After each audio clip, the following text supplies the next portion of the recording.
साधी भोळी माता. अतिशय साधं सोपं वर्णन आहे.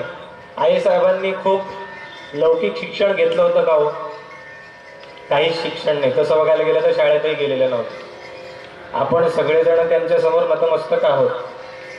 आध्यात्मिक क्षेत्रामध्ये जी सगळ्यात मोठी साधना मानली जाते निर्विकल्प समाधीची, ती चरित्रात आपण पुढे पाहणारच आहोत. आई साहेबांनी कशी प्राप्त केली. म्हणजे लौकिक शिक्षण काहीच नाही. घरामध्ये म्हणाल तर खूप काहीतरी पाठीमागे खूप मोठं वलय आहे, वलयांकित घराणं आहे असंही नाही. परंतु स्वामींच्या सोबत आल्यानंतर, स्वामींच्या सहवासामध्ये त्यांची माहेरला असताना, म्हणजे त्यांच्या मूळ घरात असताना झालेली त्यांची सगळी संस्कारांचं भरणपोषण आणि विवाहानंतर त्यांनी साध्य केलेली सगळी तपश्चर्या, हा आपल्या चरित्राच्या अभ्यासाचा विषय आहे. पण त्यासाठी या चरित्राकडे आपण असं समोरासमोर बघण्याच्या आधी थोडं, आजकाल तो ड्रोन कॅमेरा असतो ना, आपलं हे चालू असलेलं जे काही क्षेत्र आहे आयुतचंडीचं, हे मध्ये एक व्हिडिओ टाकला होता महाराजांनी. वर्ण कॅमेऱ्यातनं हे सगळं दृश्य खूप वेगळं दिसतं.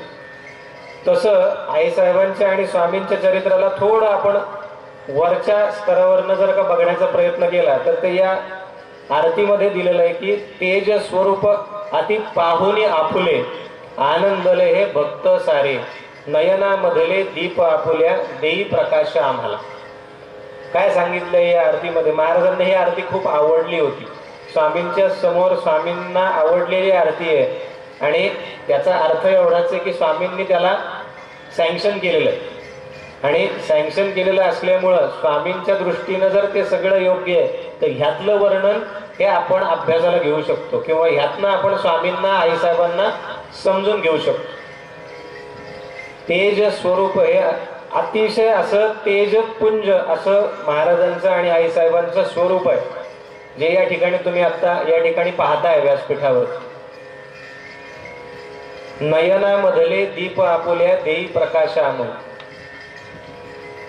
महाराजांच्या आणि आईसाहेबांच्या नेत्रामधलं जे काही तेज आहे ते आपल्याला मार्गदर्शन करणार आहे.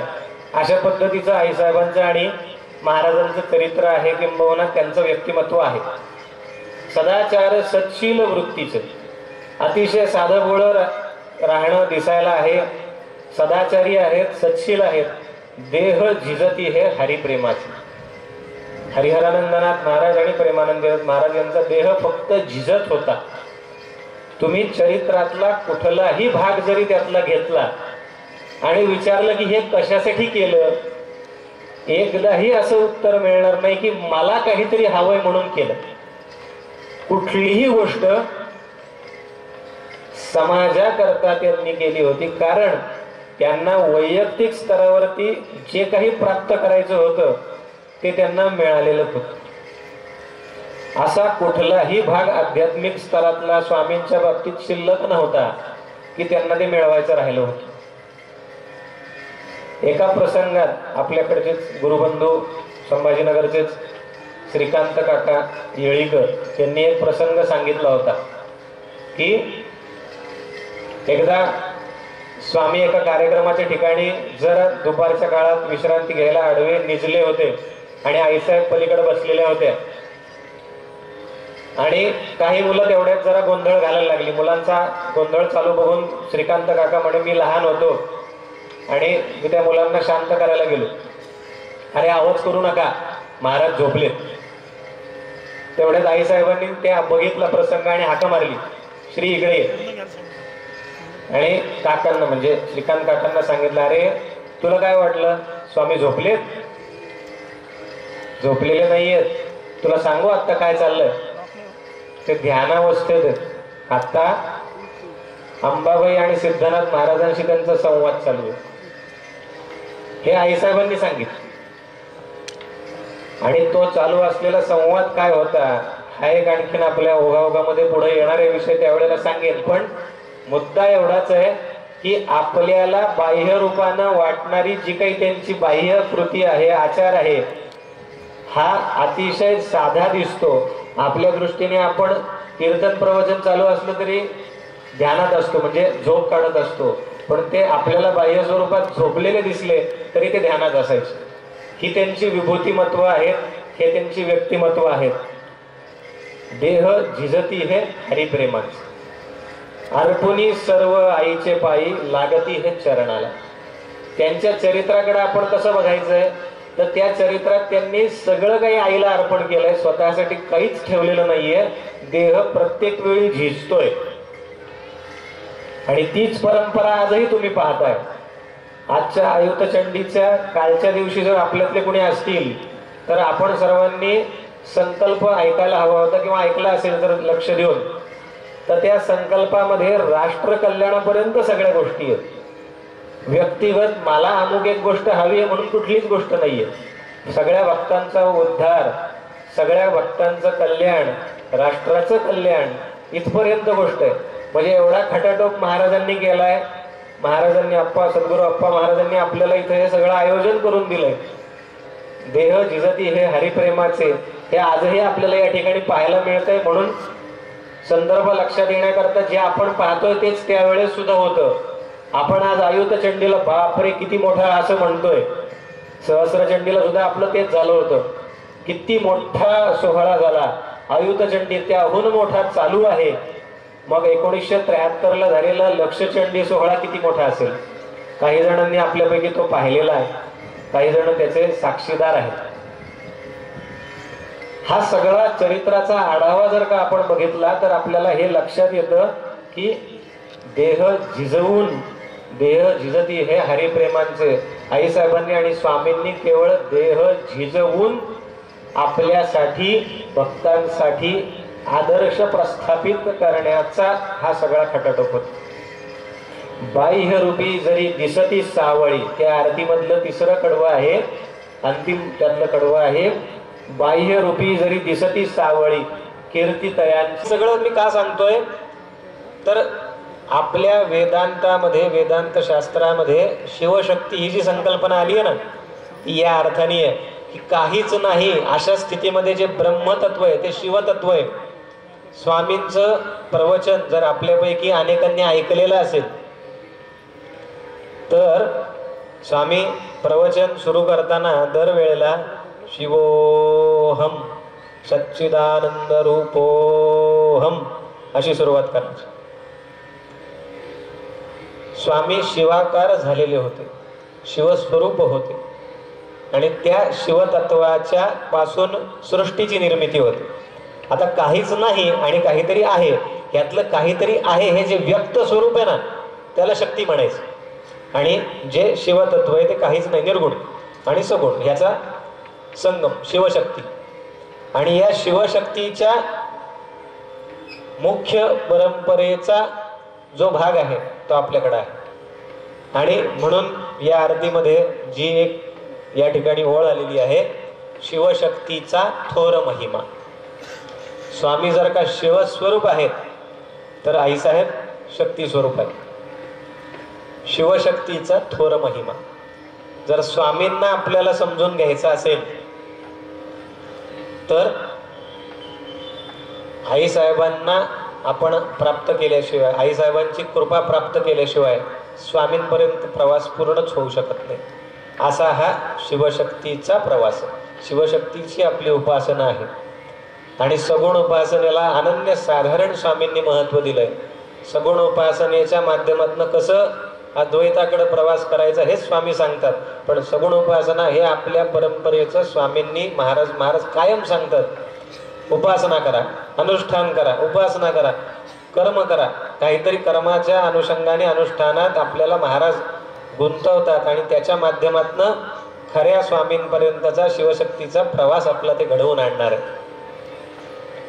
मग अशी शिवशक्तीचा महिमा सांगणारी अशी आपली ही परंपरा, या परंपरेचा उल्लेख या आरतीमध्ये आहे. आता अशा अर्थाने आपण किती जणांनी ही आरती पाहिलेली आहे, अशा अर्थाने किती जणांनी आपण या आरतीचा विचार केलेला आहे. केला असेल आनंदाचा भाग आहे, पण नसेल केला तर प्रत्येक पद, प्रत्येक शब्द स्वामींनी जो वापरलेला आहे, वाङ्मयात जो आलेला आहे तो ठरवून नाही वापरलेला. त्या शिवतत्वाला, ज्या परब्रह्म तत्वाला जे काही अपेक्षित आहे, जर स्वामी ते परब्रह्म स्वरूप शिवतत्व आहे, तर त्या तत्वाला जे हवंय ते स्वामींकडनं या ठिकाणी प्रासादिक वाङ्मयाच्या रूपानं आपल्यापर्यंत आलेलं. त्यामुळं प्रत्येक शब्दाला तेवढं महत्त्व आपल्याकडनं दिलं गेलं पाहिजे. प्रत्येक शब्दाच्या मागची भूमिका आपण समजून घेतली पाहिजे. तर स्वामी आणि आईसाहेब आपल्याला काही अंशाने थोडे थोडे आपल्यासमोर प्रगट स्वरूपात येऊ शकतील. येतील असं नाही, ती व्याप्ती एवढी मोठी आहे की अनेक दिवस साधना करून सुद्धा, कारण आपल्याला सगळ्यांना माहिती आहे, आपण जप करा स्वामी महाराज, दरवेळी अप्पा महाराज विचारतात किती जण 34 माळा करतात, हात वर करा, दरवेळी तेवढीच संख्या कमी जास्त असते. आपण सगळे आपल्या व्यवधानात गेलो की आपण सगळे विसरतो आणि महाराज दरवेळी तेच सांगतात. आणि मग ह्याच पद्धतीने महाराजांचं चरित्राचा विषय सुद्धा आपण समजून घ्यायचं ठरवलं की एवढा व्यापक आहे. आत्ता परवाची गोष्ट, हे इथं लावलेले चरित्र पण आवर्जून सगळ्यांनी बघा. दोन्ही बाजूला स्वामींचं आणि आईसाहेबांचं चरित्र या ठिकाणी लावले. 2-4 दिवसापूर्वी विषय झाला आणि ते त्या पद्धतीने रचना लावली गेली. संक्षिप्त मांडायचं म्हटलं तर खूपच अवघड होऊन जात, कारण इतकी व्याप्ती मोठी आहे, इतकं त्याच्यामध्ये सामावलेलं. तर प्रसंग असा आहे, आदि गुरु भगवान श्री दत्तात्रेयांच्या दरबारामध्ये कसा वाटतोय प्रसंग सगळ्यांनी डोळ्यापुढे आणण्याचा प्रयत्न करूयात आणि मग त्या अनुषंगाने चरित्राकडे जाण्याचा आपला प्रयत्न असणार आहे. भगवान दत्तात्रेयांच्या दरबारामध्ये आढावा बैठक भरलेली होती.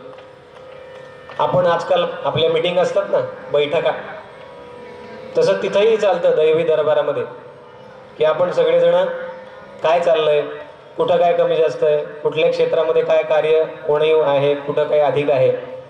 साधारण जो काळ होता 20व्या शतकाच्या सुरुवातीचा, त्या काळात ही भगवान आदिगुरु दत्तात्रेयांच्या दरबारात घटना ही प्रसंग आहे. त्या प्रसंगाला दत्त महाराजांचे अनुग्रहित अनुकंपित नवनाथ, सिद्ध, साधक, भक्त सगळे जमलेले होते. आणि त्या जमलेल्या सगळ्यांच्या समोर भगवान श्री दत्तात्रेय सगळ्या आढावा समजून घेत होते. अखंड भारतामध्ये भ्रमण करणारे त्यांचे हे सगळे अनुयायी, परंपरेचा प्रचार प्रसार करणारे सगळे अनुयायी, कुठल्या क्षेत्रात भारताच्या कुठं काय चालू आहे, कुठं काय चालू आहे, कुठं काय कमी जास्त आहे, कुठं भक्ती मार्गाचा प्रचार चालू आहे, कुठं ज्ञान मार्गाचा प्रचार चालू आहे, कुठं काय चालू आहे, सगळेजण आढावा सांगत होते. आणि त्यातनं चर्चेतनं एक असा मुद्दा समोर आला की त्या काळामध्ये सांप्रत काळ जो चालू होता त्यावेळेला अनेक प्रसंग जनमानसामध्ये ही सगळी मंडळी फिरत होती. फिरताना त्यांना असं तिथं जाणवलं की परमार्थ किंवा अध्यात्म म्हटलं की सगळेजण म्हणतात तो साधूंचा विषय, आपला नाही. म्हणजे आजही तसंच आहे, पण त्यावेळेला प्रकर्षाने हा मुद्दा चर्चेला आला की अध्यात्म ते संन्यासांचा विषय, ब्रह्मचार्यांचा विषय, गृहस्थ धर्मीय म्हणल्यावर माझा काही संबंध नाही, त्यांना मी नमस्कार करायचा, त्यांनी आशीर्वाद द्यायचा आणि आम्ही गृहस्थ चालवायचं. दत्त महाराजांनी तो मुद्दा नमूद केला. आवर्जून सगळ्यांसमोर त्यांनी हा मुद्दा अधोरेखित केला आणि सगळ्यांसमोर ही मांडणी केली की संसारामध्ये राहून आपल्याला परमार्थ साध्य करता येतो, याचा आदर्श समाजामध्ये प्रस्थापित करण्याची गरज आहे. समाजाला आज कुठली गरज आहे हे आपल्याला सांगायची गरज नाहीये देवाला, कारण देवाची सृष्टी आहे, त्यांनीच निर्माण केलेलं सगळं जग आहे, सृष्टी आहे, त्यामुळे त्याचं लक्ष असतं. हा विषय त्यांच्यापर्यंत पोहोचला. आपण समजा या ठिकाणी बसलेलो आहोत, सभा मंडपाच्या उजव्या बाजूच्या कोपऱ्यात कुठेतरी काहीतरी चालू आहे, तर आपल्याला असं वाटतं की महाराजांना कळत नाहीये, पण कुठं काय चालू आहे हे कुठेही बसले महाराज तरी त्यांना माहिती असते. विषय त्यांच्यापर्यंत बरोबर पोहोचतो. अगदी याच पद्धतीने या पूर्ण सृष्टीच्या पसाऱ्यात कुठं काय चालू आहे ते भगवंतापर्यंत जात. आणि भगवान आदिगुरु दत्तात्रय म्हणल्यावरती काही विषयच नाही. तर त्यांनी आवर्जून हा मुद्दा सांगितला की आपल्याला संसार परिपूर्ण करून परमार्थ परमोच्च स्थितीचा कसा साध्य करता येतो हे आपल्याला अधोरेखित करायचंय, हे आपल्याला प्रस्थापित करायचंय आणि असा आदर्श आपल्या परंपरेमध्ये आपल्याला पुढे उभा करायचा आहे. हा कसा करता येईल? गृहस्थ धर्म चालवायचा आहे, कुळ परंपरा सगळ्यांची साध्य झाली पाहिजे. मग कुळाचा धर्म, कुळधर्म, कुलाचार हा साध्य करून परमार्थ परमोच्च स्थितीचा कसा करता येईल? आई भगवती जगदंबा या ठिकाणी आपल्याला विचारात घ्यावी लागते. दत्त महाराजांनी सर्वांच्या समोर हा प्रस्ताव आणि आदेश त्यांच्या भाषेमध्ये दिला की आपल्याला आता माग चर्चा झाल्यानुसार गृहस्थ धर्म प्रस्थापित करून गृहस्थाश्रमातून परमार्थ कसा साध्य होईल अशा पद्धतीचा एक आदर्श प्रस्थापित करण्याचं कार्य अंशरूपानं अवतार या ठिकाणी पुढचा होईल, त्याच्या माध्यमातून प्रस्थापित करण्याचा काळ आलेला आहे. आणि ते सगळं चलनवलन त्या काळामध्ये घडवून आणण्याची जबाबदारी आपल्यापैकी कोणाकडे आहे असं म्हटल्यावर त्या ठिकाणी परमपूजनीय प्रातस्मरणीय सद्गुरु सिद्धनाथ महाराज त्या सिद्धांपैकी त्या ठिकाणी उपस्थित होते. आणि सद्गुरु दत्तात्रेय भगवंतांनी त्यांना आदेश या पद्धतीने दिला आणि सिद्धनाथ महाराजांनी ती आज्ञा स्वीकारली. आणि त्यांनी दत्त महाराजांना हे सांगितलं की आपल्या नियोजनाप्रमाणे तो अवतार लवकरच होईल, ही व्यवस्था झालेली आहे. तो अवतार कुठल्या कुळात होणार आहे? ओम भट यांचं ते कुळ सोनई या ग्रामात राहणार आहे. 7 पिढ्यांचं त्या ठिकाणी त्यांना शेषाच्या शापामुळं पुत्र प्राप्ती नव्हती. पण त्या पुत्र प्राप्ती नसल्याच्या आपल्याकडे बघा, आपण अडचण म्हणून पाहतो सगळे विषय. मुद्दा कसा आहे लक्षात घ्या. आपल्याकडे एखादी अडचण असली संसारात, अपत्य नाही, विवाह होत नाही, इथे स्वामींचा जन्म या पद्धतीने व्हावा, स्वामींच्या जन्माचं आख्यान या पद्धतीने आपण लक्षात घेतलं पाहिजे की स्वामींचा जन्म व्हावा त्यासाठी जी कुळामध्ये शुद्धता असावी ती परमपूजनीय ओम भटांपासून 17व्या शतकातले तुकाराम महाराजांच्या समकालीन 7 पिढ्या कुळ उद्धार होईल याकरता अश्वत्थाची सेवा, कुलदेवतेची सेवा आणि त्र्यंबकेश्वराची सेवा, एक प्रकारे नाथ परंपरेची सेवा त्या ठिकाणी घडली गेली. आणि त्या सगळ्याचा परिपाक म्हणून आता 7व्या पिढीमध्ये परमपूजनीय कृष्णानंद स्वामी आणि द्वारकाबाई यांच्या उदरी त्यांचं अपत्य म्हणून प्रत्यक्ष अवतार या ठिकाणी कार्तिक वद्य पंचमी इसवी सन 1918 या दिवशी झाला. राजाधिराज योगीराज हंसतीर्थ स्वामी महाराज की जय. आता सिद्धनाथ महाराज, आपण दत्तात्रय भगवानांनी सिद्धनाथ महाराजांना आता आज्ञा दिलेली आहे, त्यामुळे सिद्धनाथ महाराज या पूर्ण गोष्टीवर व्यवस्थेवर लक्ष ठेवून होते. त्यांचं नामकरण हरी अशा पद्धतीने झालं. आपला चरित्र भाग आईसाहेबांचा बघायचा आहे, त्यामुळे स्वामींचं चरित्र थोडस आपल्याला पटापट पुढे न्यावं लागतं. महाराजांच्या जन्मानंतर योग्य वेळी त्यांना ध्यानाचा अनुभव यायला लागला. योग्य वेळी महाराजांना मार्गदर्शन अशा पद्धतीने कृष्णानंद स्वामींच्या माध्यमातून होऊ लागलं. 108 गुरुचरित्राची पारायण त्यांची झाली. त्यांच्याकडनं हनुमंताचं एक अनुष्ठान झालं. प्रत्यक्ष दत्तात्रय भगवंतांनी त्यांना दर्शन दिलं, हनुमंतांनी अनुभव दिला.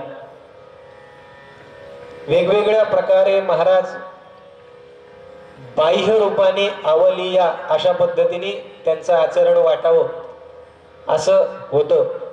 लौकिक अर्थाने कृष्णानंद स्वामींना पिता म्हणून काही वेळेला काळजीही वाटली असं चरित्रामध्ये नमूद केलेलं आहे. पण त्या काळजीवरती उपाय म्हणून महाराजांनी जे जे त्यांच्यासमोर विषय आले त्या त्या पद्धतीने स्वामींकडनं वेगवेगळं अनुष्ठान करून घ्यायला सुरुवात केली. आणि ती अनुष्ठानाची सेवा इतक्या उच्च स्तराला गेली. सगुण उपासना बालाजी मंदिरात नगरमध्ये स्वामी आता करू लागले. त्यांचं चिंतन आतमध्ये इतक्या प्रखर प्रकारे होऊ लागलं की अध्यात्माच्या सगळ्यात उच्च स्तराचा अनुभव त्यांच्यापर्यंत यायला लागला. सद्गुरू या स्तरावरती कुणीतरी असल्याशिवाय आपलं उरलेलं काय कार्य आहे या जन्माचं, कशासाठी आपण जन्माला आलोय हे कळणार नाही असं त्यांच्या लक्षात येत होतं. पण सद्गुरूंची प्राप्ती व्हावी अशी तळमळ पण सुरू झालेली होती. पण प्रत्यक्ष सद्गुरूंची अनुभूती अजून यायची होती. सिद्धनाथ महाराज याच प्रसंगाची वाट पाहत होते. योगायोगानं योगी हा दुर्लभ आपण जे युट्यूबच्या माध्यमातून चरित्राचं चिंतन करतो आहोत त्याच्यातही येत्या 15 दिवसांनी जी एकादशी आहे त्या एकादशीला हाच प्रसंग आपल्या समोर येणार आहे की नगरच्या बालाजी मंदिरामध्ये अतिशय उत्कट अशा अवस्थेमध्ये महाराज त्या ठिकाणी बसलेले होते. आणि त्यांचा तो भाव असा आत्मधनं येत होता की मला सद्गुरूंचं दर्शन झालंच पाहिजे. सद्गुरू बैसुनी अंतरी घडवितच हे सर्व काही. वास्तविक सद्गुरू वेगळ्या ठिकाणी नाहीच आहे, ते तुमच्या आतमध्येच आहेत.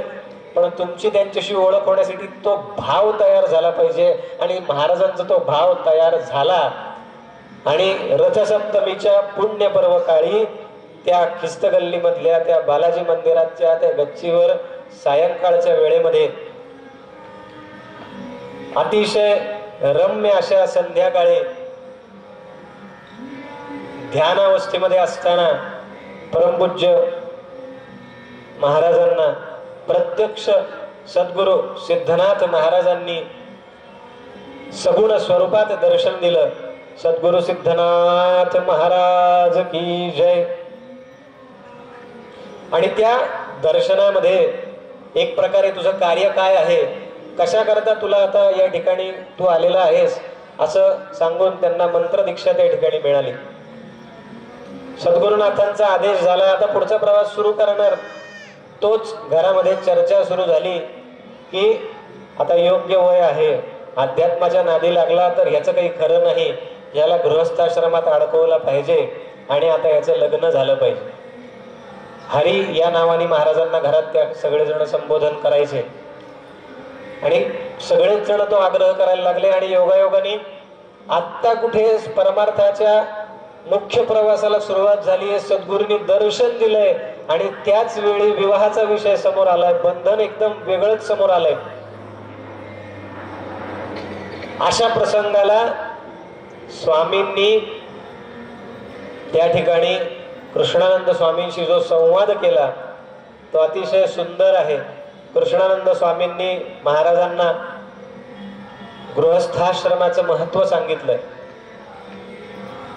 आपलं कार्य काय आहे ते सांगितलं. सिद्धनाथ महाराजांची आज्ञा घ्यायला सांगितली. सिद्धनाथ महाराजांनी प्रत्यक्ष हा विषय या ठिकाणी सांगितला. सिद्धनाथ महाराजांनी पण हीच गोष्ट सांगितली स्वामींना की जर परमार्थातली पुढची गती हवी असेल तर सहधर्मचारिणीला घेऊनच तुझी प्रगती होणार आहे. त्याशिवाय तुझा विषय नाही. त्याचसाठी योजना आहे. आपण सुरुवातीला पाहिलं की संसारातून परमार्थ हा भाव समाजामध्ये प्रस्थापित करण्यासाठी जर जन्म झालाय तर विवाह न करता कसं सगळं पुढचं साध्य होणार आहे. आणि याचसाठी महाराजांनी त्या ठिकाणी त्यांना दाखला दिला आणि सांगितलं की आता आपल्याला भागवत ग्रंथामध्ये तू अभ्यास केलायस, वेगवेगळे प्रसंग तू साध्य केलेस, तू वाचलेलं आहे, सगळं तुला माहिती आहे. पण आता तुला ते जगायचंय आणि त्या पद्धतीने विवाह केल्याशिवाय काही तुला हे सगळं साध्य होणार नाही. अशा प्रकारे हा जो संत कुळ स्वामींच्या कुळाचा स्मरण करण्याचा जो काही अध्याय आहे तो आपण या ठिकाणी पहिला अध्याय या प्रेमामृत साधनेमध्ये आहे. प्रेमामृत साधनेमधला संत कुळ स्मरण अध्याय, त्या अध्यायाचा आढावा आपण आता थोडक्यात जो पाहिला त्यातले काही ओव्या आवर्जून आपल्या समोर मांडतो की ज्या आधी म्हटलं तसं की आपण आरती अनेकदा म्हणतो पण त्या आरती मागचा भाव आपण लक्षात घेतला पाहिजे. तसं चरित्र ग्रंथ पारायण आपण जरी केलं तरी पारायणाला का बसायचं, पारायणाची आवृत्ती का करायची. सुरुवातीला आपण एक विषय पाहिला, मी रोज हा विषय पुन्हा पुन्हा येईल असं पाहणार आहे कारण हा महत्वाचा बिंदू आहे. वेगवेगळ्या पद्धतीने महाराजांकडून जे काही समजलंय ते तुमच्या समोर ठेवण्याचा प्रयत्न करणार आहे. आपण सुरुवातीला शिवशक्तीचा महिमा पाहताना बघितलं की सृष्टी कशी निर्माण झाली आहे, काहीच नाही अशा स्थितीतून काहीतरी आहे अशा स्थितीमध्ये निर्माण होताना आकाश तत्व सगळ्यात आधी निर्माण झालं आणि त्या प्रत्येक महाभूताची निर्मिती झाली. तर आकाश महाभूतातून पुढचे महाभूत निर्माण होताना प्रत्येक महाभूताचा स्वतःचा असा एक गुणधर्म असतो. आकाशाचा शब्द नावाचा एक गुण आहे, तसा वायूचा स्पर्श आहे, अग्नीचा रूप आहे, आपाचा रस आहे, पृथ्वीचा गंध. तसं का सांगतोय हे मी, तर आकाश महाभूतामध्ये शब्द नावाचा गुणधर्म आहे. सृष्टी निर्माण झाल्याबरोबर आकाश तत्व निर्माण झाले म्हणजे शब्दाची निर्मिती झाली आहे सुरुवातीला. आणि म्हणून एकाक्षर ब्रह्म कशाला म्हणतात आपल्याकडं, ओंकाराला. शब्द ब्रह्म कशाला म्हणतात, ओंकाराला. त्यामुळे ओंकार हे सृष्टीच्या मुळाशी आहे असं सांगितलं जातं आणि शिवशक्ती हेच ओंकार रूप आहेत असं सांगितलं जातं. तर अशा पद्धतीनं ज्या शब्दाला तुम्ही स्मरण कराल, जगदंब जगदंब, ते परब्रह्माच्या अगदी जवळ असलेलं तत्व म्हणजे शब्द आहे. कारण आकाशाच्या पलीकडे परब्रह्म तत्व आहे आणि आकाश हा शब्द रूपाने आपल्या जवळ आहे. त्याच्यामुळे नामस्मरण म्हणजे याचं अगदी उदाहरण द्यायचं झालं तर एखाद्या बाटलीमध्ये पाणी आहे, थंड पाणी असेल तर ना त्या पाण्याला बाटलीला नुसतं हात लावला तरी आतला थंड स्पर्श आपल्याला बाहेर जाणवतो. तसं त्या नामाच्या पलीकडे जे परब्रह्म तत्व आहे ते त्याला चिकटलेलं आहे. त्याच्यामुळे बाटलीच्या आत गार पाणी असलं तरी ते बाहेरून जाणवू शकतं. तसं ते परब्रह्म तत्व त्या नामाच्या पलीकडे आहे तर ते आपल्याला का नाही जाणवणार. फक्त त्या भावनेनं त्या शुद्ध मनानं आपण त्याचं स्मरण केलं पाहिजे. अशाच पद्धतीनं शब्द या विषयाकडे आपण बघितलं पाहिजे. अशाच पद्धतीनं आपण वेगवेगळ्या प्रकारे या चरित्राकडं बघितलं पाहिजे की चरित्राचं स्मरण का करायचंय. तर त्या चरित्रामध्ये भाव प्रत्येक ठिकाणी आलेला आहे. त्या चरित्रामध्ये प्रत्येक वेळी काही ना काही मोठ्या प्रमाणामध्ये आपल्या समोर विषय स्वामींचा आईसाहेबांचा आलेला आहे. तो समजून घेण्याकरता त्याला काय नेमका स्पर्श आहे, आईसाहेब महाराजांच्या चरित्रातला कुठला गुण घ्यायचा आहे. रामदास स्वामींचं एक वाक्य आहे, दास म्हणे रघुनाथाचा गुण घ्यावा. रामाचं आपण स्मरण करायचं म्हणजे काय, रामाचा गुण घ्यायचा आहे. तसं स्वामींचं स्मरण करायचं म्हणजे काय, आईसाहेबांचं स्मरण करायचं म्हणजे काय, तर आईसाहेबांच्या जन्माकडे किंवा आईसाहेबांच्या चरित्राकडे कदाचित आज आपण जाऊ का नाही आजच्या ह्याच्यात मला माहिती नाही. पण मुख्य का आपण चरित्र ऐकायचंय हा विषय सांगणं फार महत्वाचं आहे. तर चरित्र काय, ते अमुक एक ठिकाणी जन्माला आल्या, अमुक एक ठिकाणी त्यांचा जीवन प्रवास झाला, अमुक एक पद्धतीने त्यांनी साधना केली आणि त्यांनी परमार्थ साध्य केला, असं एका दिवसात सुद्धा चरित्र संपू शकतं. पण मग चरित्र ऐकायचंय, चरित्र समजून घ्यायचंय म्हणजे नक्की काय करायचंय, तर त्या ओव्यांचा अन्वय त्याच्या मागं दडलेला अर्थ आपण जर का जाणून घ्यायचा प्रयत्न केला तर मला असं वाटतं की आपल्याला त्यातनं थोड्याफार गोष्टी समजू शकतील. विघ्नांचे तो करी छेदन, शरण तयासी जाऊ आता, असं गणपती बाप्पाचं स्मरण पोथीच्या सुरुवातीला आहे. बुद्धीसी वळण देई शक्ती, आई हंस वाहिनी तिला म्हणती, असं आई सरस्वती मातेचं स्मरण त्या ठिकाणी आहे. ग्रंथपूर्ती तेच करो जाण, गणपती बाप्पा आणि सरस्वती मातेला स्मरण केलंय. तर या चरित्राचा मुख्य भाग आता जो आपण स्वामींच्या ऐकला त्याच्यामध्ये सद्गुरु सिद्धनाथ वायुरूपे संचरती हरीसी नित्य मार्ग दाविती, साधनेत पुढे सांगती गती, अर्धांगिनी शिवाय होणार नाही.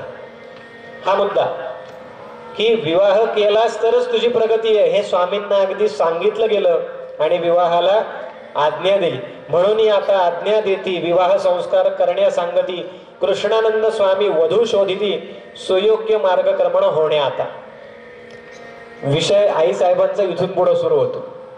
संत कुळ चरित्र, ती अकबर बिरबलाची गोष्ट आपण ऐकतो ना. बिरबलाच्या समोर अकबर नेहमी प्रश्न टाकायचे, त्याची परीक्षा घ्यायची.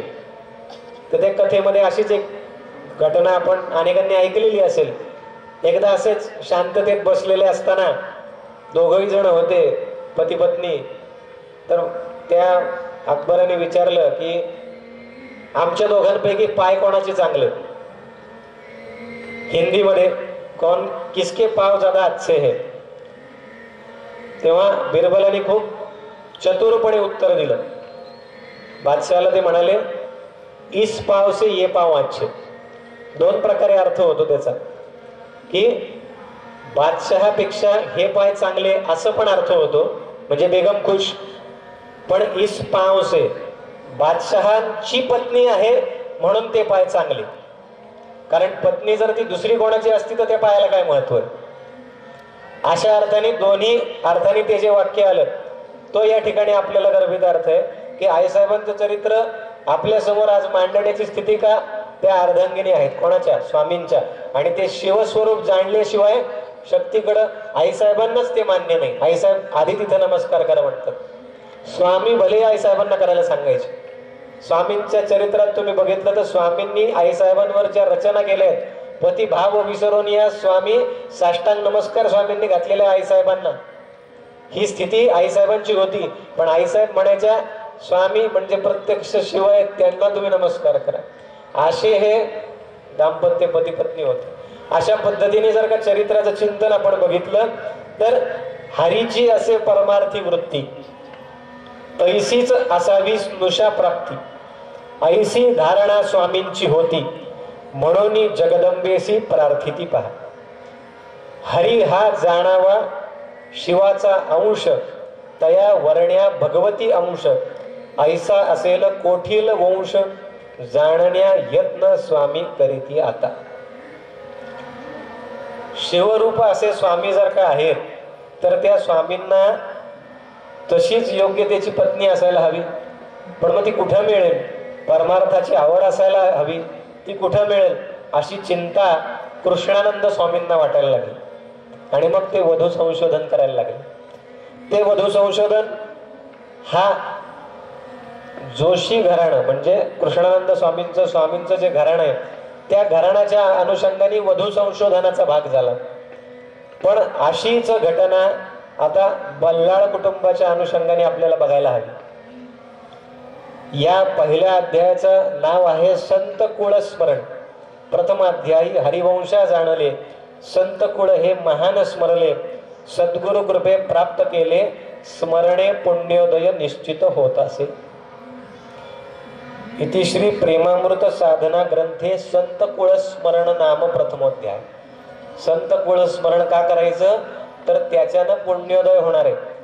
आईसाहेबांचं चरित्र, आईसाहेबांच्या चरित्राच्या जन्मशताब्दीच्या निमित्ताने आपण इथे एकत्र येतोय. काय कारण असेल?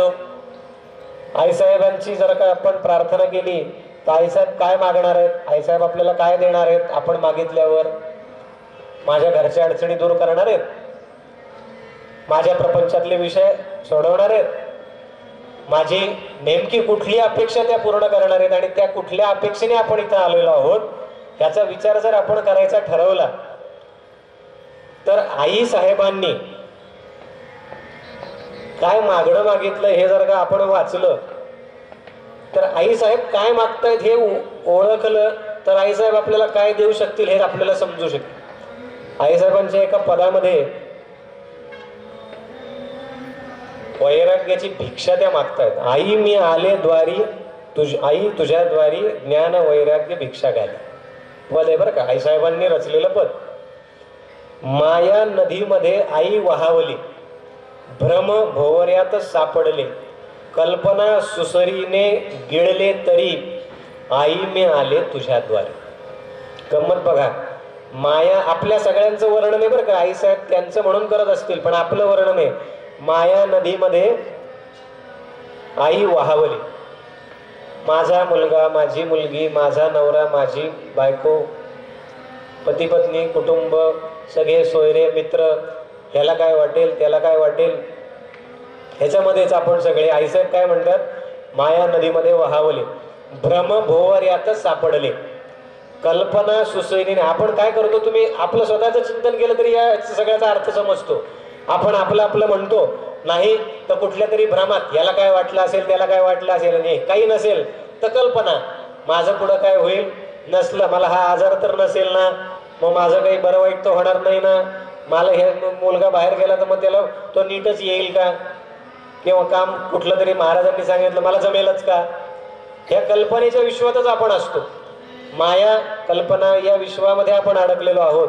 तर त्या आईसाहेबांना, जगदंबेला काय प्रार्थना करतात आईसाहेब, आपलं वर्णन करून, माया नदीमध्ये मिळाल. पुढचं कडवं काय सांगतं, नाही मागत धनपैका सेवा अखंड घेई आता, मागणे हे तुझं लव करी आई मी आले तुझ्याद्वारे. काय सांगतात आईसाहेब, धनपैका काही नको, सेवा अखंड घे, फक्त अखंड सेवा घे आई माझ्याकडनं. आईसाहेब काय मागतात, आईकडे जगदंबेकडे बघा, काही मागत नाही धनपैका, फक्त सेवा घे, मागणे हे तुझं लव करी. पुढच्या कडव्यात अजून पुढचा टप्पा, त्यागाची पसरून जोळी ज्ञान वैराग्य भिक्षा घाली, ओम क्लीम सोहम शब्द लव करी आई मी आले तुझ्याद्वारे. स्वामी विवेकानंदांचा एक प्रसंग या ठिकाणी आवर्जून आठवतो. सगळ्यांनी ऐकलेली गोष्ट आहे. रामकृष्ण परमहंस ठाकूरजी स्वामी विवेकानंदांचे गुरु, ज्या वेळेला स्वामी विवेकानंदांना ओढ लागली, त्यांना ब्रह्म साक्षात्काराचा अनुभव दिला, तेव्हा त्यांना असं झालं की आता मला हे हवंय, पण घरचा प्रपंचाची आस सुटत नव्हती. त्यावेळेला रामकृष्ण परमहंसांनी सांगितलं, नरेन तू ये माझ्याकडे. ते गेले मंदिरात, कालीमातेच्या मंदिराच्या पुजारी होते, ते बाहेर बसले होते. आपल्या स्वामींचं चरित्र इज इक्वल टू ठाकूरजींचं चरित्र असं म्हणायला हरकत नाही. अशा पद्धतीचं चरित्राचं चिंतन आपण करायला हवं. त्याच स्तरावरचे संत, त्याच पद्धतीची साधना, त्याच पद्धतीची सगुण उपासना, त्याच पद्धतीचं भगवतीचं एक रूप होणं. आणि रामकृष्ण परमहंस काय म्हणाले विवेकानंदांना, तुला काय हवंय ना ते आईला माग. ते म्हणे नाही तुमच्याशी बोलते ती. अरे ती तुझ्याशी पण बोलेल, जा तर तू आतमध्ये. स्वामीजी गेले, ते त्या भ्रम असलेल्या स्थितीमध्ये होते, कारण वडील गेलेले होते, कुटुंबाची जबाबदारी होती, आईला चरितार्थ कसा होईल, मुलाचं कसं होईल, आणि या सगळ्या भावनेमध्ये आपलं काय होईल कसं होईल. मग गेले आतमध्ये. खरोखर जगदंबा सगुण रूपात त्यांना दिसली. जगदंबेला त्यांनी मागितलं, आई जगदंबे ज्ञान दे, वैराग्य दे, आणि बाहेर आले. परमहंस हसत होते, अरे नरेन मिळालं का, मागितलं का? हा मला त्यांना सुचतच नव्हतं काय मागायचं. ते म्हणे अरे चुकलं, परत जा आतमध्ये, तुला मागता येत नाही, परत जा परत जा. दुसऱ्यांदा गेले, तिसऱ्यांदा गेले, प्रत्येक वेळी तीच गोष्ट आणि तीच परिस्थिती. आईसाहेब त्यांची स्वतःची या ठिकाणी वर्णन करतात, काही नको मजा आहे. त्याच पद्धतीने सांग, काहीच नको, धन नको, पैका नको, फक्त काय दे, त्यागाची पसरुनी झोळी, ज्ञान वैराग्य भिक्षा घाली. जसे रामकृष्ण परमहंसांचे निस्सीम भक्त म्हणून विवेकानंदांना ओळखलं जातं, तसं आपण आईसाहेबांचे एक एक गुण आता बघणार आहोत पुढच्या 5-6 दिवसामध्ये. त्यातला हा खूप मोठा आणि महत्वाचा गुण आहे, सर्वोत्तम शिष्या. महाराजांनी जे जे तत्व सांगितले, जे जे सांगितलं आणि जे परमोच्च अवस्था सद्गुरूंच्या कृपेने आपण प्राप्त करून घेऊ शकतो असं स्वामी म्हणायचे, ती सगळ्यात उच्च अशी स्थिती प्राप्त केलेल्या एकमेव अद्वितीय आणि सगळ्यात पहिल्या जर शिष्य कोणी असतील तर ते आईसाहेब. आणि म्हणून त्यांच्या ह्याच्यात त्यागाची पसरुनी झोळी, ज्ञान वैराग्य भिक्षा घाली, सद्गुरु राया कृपा करोनी, कुंडलिनी शक्ती हलवोनी, षटचक्राचे भेदन करी. हा सगळा विषय चरित्रात पुढं येणार आहे. अजून काय मागतायत? कुंडलिनी जागृती, रमा विनवी आई लागोनी, त्रिगुणातीत करी भवानी, आनंदी आनंद भोगिन तरी. हे पद आता का घेतलंय तर आपण चरित्राचं चिंतन का करतोय? आईसाहेबांकडनं काहीतरी मिळावं अशी जर आपली अपेक्षा असेल तर आपण काय भावनेने आईसाहेबांचं स्मरण करावं? आईसाहेब धनपैका नको म्हणतायत, आईसाहेब संसारात नको म्हणतायत, ज्ञान वैराग्य दे म्हणतायत, आणि आपण आईसाहेबांच्या आयुध चंडीच्या निमित्ताने या ठिकाणी स्मरण करतोय. मग आईसाहेबांचं स्मरण करून आपल्याला नेमकं काय मिळणार आहे? कशासाठी आपण स्मरण करायचंय? तर महाराज सांगतात की आईसाहेबांचं आणि स्वामींचं चरित्र चिंतन जर का आपण केलं तर त्यातनं आपल्याला हळूहळू हळूहळू ती स्थिती प्राप्त व्हायला सुरुवात होणार आहे. कारण आईसाहेबांनी जे पदात लिहिलंय ते त्यांनी मिळवलेलं आहे. आपण एखाद्या शेकोटी पेटवलेली असेल तर त्या शेकोटीच्या आपण जवळ बसलेलो असू तर तुम्ही कितीही नाही म्हटले तरी त्या शेकोटीची धग आपल्याला लागतेच ना, त्याचं ऊब आपल्याला जाणवतेच ना. तसं आपण आईसाहेबांचं स्वामींचं स्मरण केल्यावर त्या स्मरणाच्या पलीकडे जे दडलेलं आहे ते आपल्यात हळूहळू येणार आहे. आणि हे महाराजांना अपेक्षित आहे. तुम्हाला ते कुठलीही कमतरता ठेवणार नाहीये. त्यांची दिलेली उपासना केल्यावर संसारातल्या गोष्टी मिळणारच आहेत, त्या मिळणार नाहीत हा भाग नाहीये, पण त्या मिळाल्या तरी त्याच्यापासून ते लांब राहण्याची शक्ती आपल्याला देणार आहे. ही वैराग्य आणि ज्ञानाची जी भिक्षा आईसाहेब मागतायत अंबाबाईकडं ती आईसाहेबांना मिळालेली आहे. आणि ती मिळालेली भिक्षा आईसाहेबांना प्राप्त झाली आणि त्यांचं स्मरण आपण करतोय. आणि त्यांच्या स्मरणाने आपल्याला काय मिळणार आहे हे आपण चरित्राच्या निमित्ताने या ठिकाणी विचारात घ्यायचं. आजच्या विषयाचा समारोप करण्याची वेळ जवळ आली आहे, कारण पुढचं हरिपाठाचं वेळ ठरलेली आहे. एक पुढच्या 3-4 मिनिटात आपण समारोपाकडे जाणार. आईसाहेबांचा जन्म कुठं झाला, आईसाहेबांचं कुटुंब कसं होतं, आईसाहेब या जन्माच्या पहिल्या दिवसापासून तर आईसाहेब नव्हत्या. सामान्य मुलीसारखा सामान्य घरात त्यांचा जन्म झाला. मग त्याचा आईसाहेबांपर्यंतचा प्रवास कसा झाला असेल? आज फक्त आपण पूर्वपीठिका पाहिली आहे. स्वामी आणि आईसाहेब, देह आणि सावली, शिव आणि शक्ती, अशी त्यांची स्थिती आपण जर पाहिली. सद्गुरु सिद्धनाथ महाराजांना भगवान दत्तात्रेयांचा मिळालेला आशीर्वाद आपण पाहिला, त्यांना दिलेला आदेश आपण पाहिला की सांप्रत काळामध्ये सगळ्यांपुढं आदर्श असं गृहस्थाश्रमातून परमार्थाकडे प्रवास करणारं एक संत परंपरा प्रस्थापित होणं गरजेचं आहे. या अर्थाने प्रस्थापित झालेलं स्वामींचा जन्म आपण पाहिला. त्या जन्माच्या अनुषंगाने स्वामींची साधना थोडक्यात आपण पाहिली. त्यातनं स्वामींना सद्गुरु सिद्धनाथ महाराजांचं दर्शन आपण पाहिलं. आणि आता महाराजांना स्वामींना आज्ञा झाली आहे की आता विवाह बंधनात जायचंय. तर ह्या प्रसंगात कृष्णानंद स्वामी संशोधन करतायत वधूचं. पण ती वधू त्या बल्लाळ कुटुंबामध्ये जन्माला कधी आली आहे, आई वडिलांचं नाव काय आहे, गावाचं नाव काय आहे, आईसाहेबांचं मूळ गाव नेमकं कसं होतं, त्या गावामध्ये आईसाहेबांना आई वडिलांकडनं काय मिळालं, आईसाहेबांना हळूहळू त्यांच्यामध्ये ज्या गोष्टी आज आपल्याला आईसाहेब म्हणून दिसतात त्या कशा त्या ठिकाणी त्या व्यक्तिमत्वाचा भाग झाल्या. हळूहळू आईसाहेबांचं वेगळेपण कसं चमकू लागलं हे सगळं आपल्याला हळूहळू हळूहळू हळू जाणून घ्यायचं. एका ठिकाणी आईसाहेबांच्या चिंतनाच्या निमित्तानं सीतामय्या, भगवती सीतामय्या हिच्या शक्तिरूपाशी पण वर्णन एका पदामध्ये आईसाहेबांचं वर्णन स्वामींनी केलेल्या ठिकाणी आलेलं.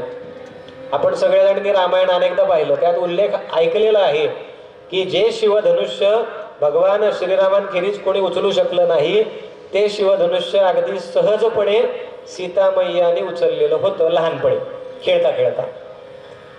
इतकी शक्ती इतकी क्षमता सीतामय्यामध्ये होती, पण ती ज्या वेळेला विवाहित झाली त्यावेळेला ती श्रीरामांच्या अंकित होती. भगवंताशी अंकित झाल्यावर एकरूप झाल्यावर तिचं वेगळं अस्तित्वच तिने ठेवलेलं नव्हतं. अशी एकरूपता स्वामींची आईसाहेबांशी झालेली होती, पण त्या स्वतंत्र अस्तित्व म्हणूनही प्रचंड मोठी शक्ती होती. ती कशी होती, काय होती, हे सगळं आपल्याला त्यांच्या जन्मापासून त्यांच्या कुळाच्या विचारापासून असं म्हणतात की पुढच्या अध्यायाची सुरुवात करून थांबावं. म्हणून दुसऱ्या अध्यायाच्या 5 ओव्या वाचून आपण आजची सेवा महाराजांच्या आणि आईसाहेबांच्या चरणी अर्पण करणार आहोत. श्री गणेशाय नमः, श्री सरस्वत्ये नमः, श्री रेणुकाय नमः, श्री गुरुभ्यो नमः. नमन नमन करू शिवपुत्रासी, द्यावे आता सरस्वती मातेसी. जाणो ग्रंथी पुढील कथाभागासी, सद्गुरु कृपे करोनिया. संत कुळ जाणले गत अध्यायी, हरिवंश जाणला ते समयी. शरण कुळनाथांचे ठाई, जोशी नामा विधान तयांचे असे. कृष्णानंद स्वामी वधू शोधिती, तया कारणे भगवतीसी ध्याती. जगदंबा आई मार्ग दाविती, स्थळ वधूचे चालून येई पहा. केंदळ नामे असे ग्राम, राहुरी नगरा नजिक धाम. तया ग्रामे बल्लाळ नाम, कुटुंब निवास करीत असे. बल्लाळ कुटुंब अत्यंत सात्विक, सकल गणगोत भक्त भाविक. ज्ञान संपन्न ही असती ते आणिक, आईचे कृपे करोनिया. रेणुका माता की जय. सद्गुरु राजाधिराज योगीराज हंसतीर्थ स्वामी महाराज की जय. माता प्रेमानंदीनाथ महाराज की जय. सद्गुरु अप्पा महाराज की जय. गिरिजा माता की जय. अंबरीश महाराज की जय. अनिरुद्ध महाराज की जय. आजची सेवा सद्गुरुनाथांच्या चरणी अर्पण करून उद्या पुन्हा दुपारी 4 वाजता आपण प्रेमामृत साधनेच्या अनुषंगाने आईसाहेबांच्या चरित्राच्या चिंतनाच्या निमित्ताने भेटूया. जय जगदंब. जोरदार टाळ्या एकदा झाल्या पाहिजेत. अतिशय सुमधूर आणि तितकीच सोज्वळ आणि रसाळ वाणी ज्यांची आहे असे गोटणकरजी. पेशाने ते वैद्य डॉक्टर आहेत. गेल्या कितीतरी वर्षापासून म्हणजेच 18 वर्षापासून मला वाटतं आपण नगरमध्ये स्थित आहात. खऱ्या अर्थानं आज प्रेमानंदी महाराज यांच्या या जे घडतंय 8 दिवसाचा सेवा सप्ताह यामध्ये आपण सर्वजण सहभागी आहात. ही सेवा प्रत्येकालाच लाभत नाही असं जे त्यांनी या चरित्र कथनात म्हटलं ते सत्य आहे. येऊ येऊ म्हटलं तरी यायला होत नाही. अनेक अडथळे येतात. अडथळ्यांची शर्यत पार करून करून आपण सर्वजण इथे आलेलो आहोत आणि या सेवेचे पुष्प आपण प्रेमानंदी महाराज यांच्या चरणी अर्पण करत आहोत आणि म्हणून जोरदार टाळ्या झाल्या पाहिजेत. अशी ही सेवा सतत 28 तारखेपर्यंत आपण इथे देत राहणार आहोत. याची तुमच्याकडनं मी शाश्वती देते. जाता जाता डॉक्टर साहेब एकच प्रश्न विचारावा वाटतो. इतकी मधुर आणि रसाळवाणी तुम्ही इथे उद्धृत केली आणि यूट्यूबवरती जे तुम्ही आत्तापर्यंतचे मला वाटतं जवळपास 52 एपिसोड त्यांनी त्या यूट्यूब चॅनलला दिलेला आहे. त्याला त्यांनी व्हॉइस ओव्हर दिलाय, म्हणजेच त्यांच्या आवाजात हे यूट्यूब चॅनल चालत आहे. आणि आपल्या आश्रमाचं जे यूट्यूब चॅनल आहे हरिहरा सद्गुरू शक्तिपीठ या नावानेच आपण तिथे हेही बाकीचे एपिसोड जे आहेत ते स्वामींचं चरित्र हे तिथे आपण ऐकू शकता आणि त्याचा आनंदही घेऊ शकता. ही सर्व सेवा घोटणकर साहेबांनी इथे दिली त्याबद्दल त्यांचे मनपूर्वक मी आश्रमाच्या वतीनं धन्यवाद व्यक्त करते, आभार व्यक्त करते आणि त्यांना या ठिकाणी बसण्याची पाचारण करते. कुणीही हलू नका. या ठिकाणी मला वाटतं लगेचच हरिपाठाला आपण सुरुवात करणार आहोत. कृष्णाजी अरगडे आणि त्यांचे सर्व सहकारी इथे उपस्थित आहेत. हरिपाठाचा आनंद आपण सगळेजण इथे घेणार आहोत. कालही वेळेवर हरिपाठ सुरू झालेला होता. 5:30ला बरोबर हरिपाठाची सुरुवात रोज आपण इथे करणार आहोत आणि ती आजही इथे होणार आहे. बैठक व्यवस्था मला वाटतं ते सांगतील त्याप्रमाणे आपण थोडीशी करूया. मधल्या बाजूला सगळे वारकरी संप्रदायाचे हरिपाठ म्हणणारे आहेत, ते डाव्या बाजूला आणि उजव्या बाजूला महिलांची लाईन असणार आहे. सगळं मी का सांगतोय तर आपल्या वेदांतामध्ये, वेदांत शास्त्रामध्ये शिवशक्ती ही जी संकल्पना आली आहे ना, ती या अर्थाने आहे की काहीच नाही अशा स्थितीमध्ये जे ब्रह्मतत्व आहे ते शिवतत्व आहे. स्वामींचं प्रवचन जर आपल्यापैकी अनेकांनी ऐकलेलं असेल तर स्वामी प्रवचन सुरू करताना दरवेळेला शिवोहम सच्चिदानंद रूपोहम अशी सुरुवात करायची. स्वामी शिवाकार झालेले होते, शिवस्वरूप होते आणि त्या शिवतत्वाच्या पासून सृष्टीची निर्मिती होते. आता काहीच नाही आणि काहीतरी आहे, यातलं काहीतरी आहे हे जे व्यक्त स्वरूप आहे ना त्याला शक्ती म्हणायचं. आणि जे शिवतत्व आहे ते काहीच नाही, निर्गुण आणि सगुण ह्याचा संगम शिवशक्ती. आणि या शिवशक्तीच्या मुख्य परंपरेचा जो भाग आहे तो आपल्याकडे आहे. आणि म्हणून या आरतीमध्ये जी एक या ठिकाणी ओळ आलेली आहे, शिवशक्तीचा थोर महिमा. स्वामी जर का शिवस्वरूप आहेत तर आईसाहेब शक्ती स्वरूप आहेत. शिवशक्तीचा थोर महिमा जर स्वामींना आपल्याला समजून घ्यायचा असेल तर आईसाहेबांना आपण प्राप्त केल्याशिवाय, आईसाहेबांची कृपा प्राप्त केल्याशिवाय स्वामींपर्यंत प्रवास पूर्णच होऊ शकत नाही. असा हा शिवशक्तीचा प्रवास आहे. शिवशक्तीची आपली उपासना आहे आणि सगुण उपासनेला अनन्य साधारण स्वामींनी महत्त्व दिलंय. सगुण उपासनेच्या माध्यमातून कसं अद्वैताकडे प्रवास करायचा हेच स्वामी सांगतात, पण सगुण उपासना हे आपल्या परंपरेचं स्वामींनी महाराज कायम सांगतात. उपासना करा, अनुष्ठान करा, उपासना करा, कर्म करा. काहीतरी कर्माच्या अनुषंगाने अनुष्ठानात आपल्याला महाराज गुंतवतात आणि त्याच्या माध्यमातून खऱ्या स्वामींपर्यंतचा शिवशक्तीचा प्रवास आपला ते घडवून आणणार आहे. मग अशी शिवशक्तीचा महिमा सांगणारी अशी आपली ही परंपरा, या परंपरेचा उल्लेख या आरतीमध्ये आहे. आता अशा अर्थाने आपण किती जणांनी ही आरती पाहिलेली आहे, अशा अर्थाने किती जणांनी आपण या आरतीचा विचार केलेला आहे. केला असेल आनंदाचा भाग आहे, पण नसेल केला तर प्रत्येक पद, प्रत्येक शब्द स्वामींनी जो वापरलेला आहे, वाङ्मयात जो आलेला आहे, तो ठरवून नाही वापरलेला. त्या शिवतत्वाला, ज्या परब्रह्म तत्वाला जे काही अपेक्षित आहे, जर स्वामी ते परब्रह्म स्वरूप शिवतत्व आहे तर त्या तत्वाला जे हवंय ते स्वामींकडनं या ठिकाणी प्रासादिक वाङ्मयाच्या रूपानं आपल्यापर्यंत आलेलं. त्यामुळं प्रत्येक शब्दाला तेवढं महत्त्व आपल्याकडनं दिलं गेलं पाहिजे. प्रत्येक शब्दाच्या मागची भूमिका आपण समजून घेतली पाहिजे. तर स्वामी आणि आईसाहेब आपल्याला काही अंशाने थोडे थोडे आपल्यासमोर प्रगट स्वरूपात येऊ शकतील.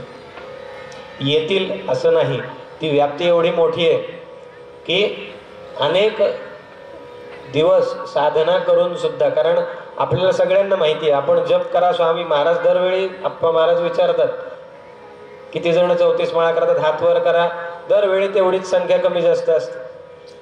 आपण सगळे आपल्या व्यवधानात गेलो की आपण सगळे विसरतो आणि महाराज दरवेळी तेच सांगतात. आणि मग ह्याच पद्धतीने महाराजांचं चरित्राचा विषय सुद्धा आपण समजून घ्यायचं ठरवलं तर एवढा व्यापक आहे. आत्ता परवाची गोष्ट, हे इथं लावलेले चरित्र पण आवर्जून सगळ्यांनी बघा. दोन्ही बाजूला स्वामींचं आणि आईसाहेबांचं चरित्र या ठिकाणी लावले.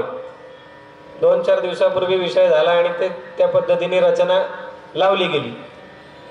संक्षिप्त मांडायचं म्हटलं तर खूपच अवघड होऊन जातं, कारण इतकी व्याप्ती मोठी आहे, इतकं त्याच्यामध्ये सामावलेलं. तर प्रसंग असा आहे,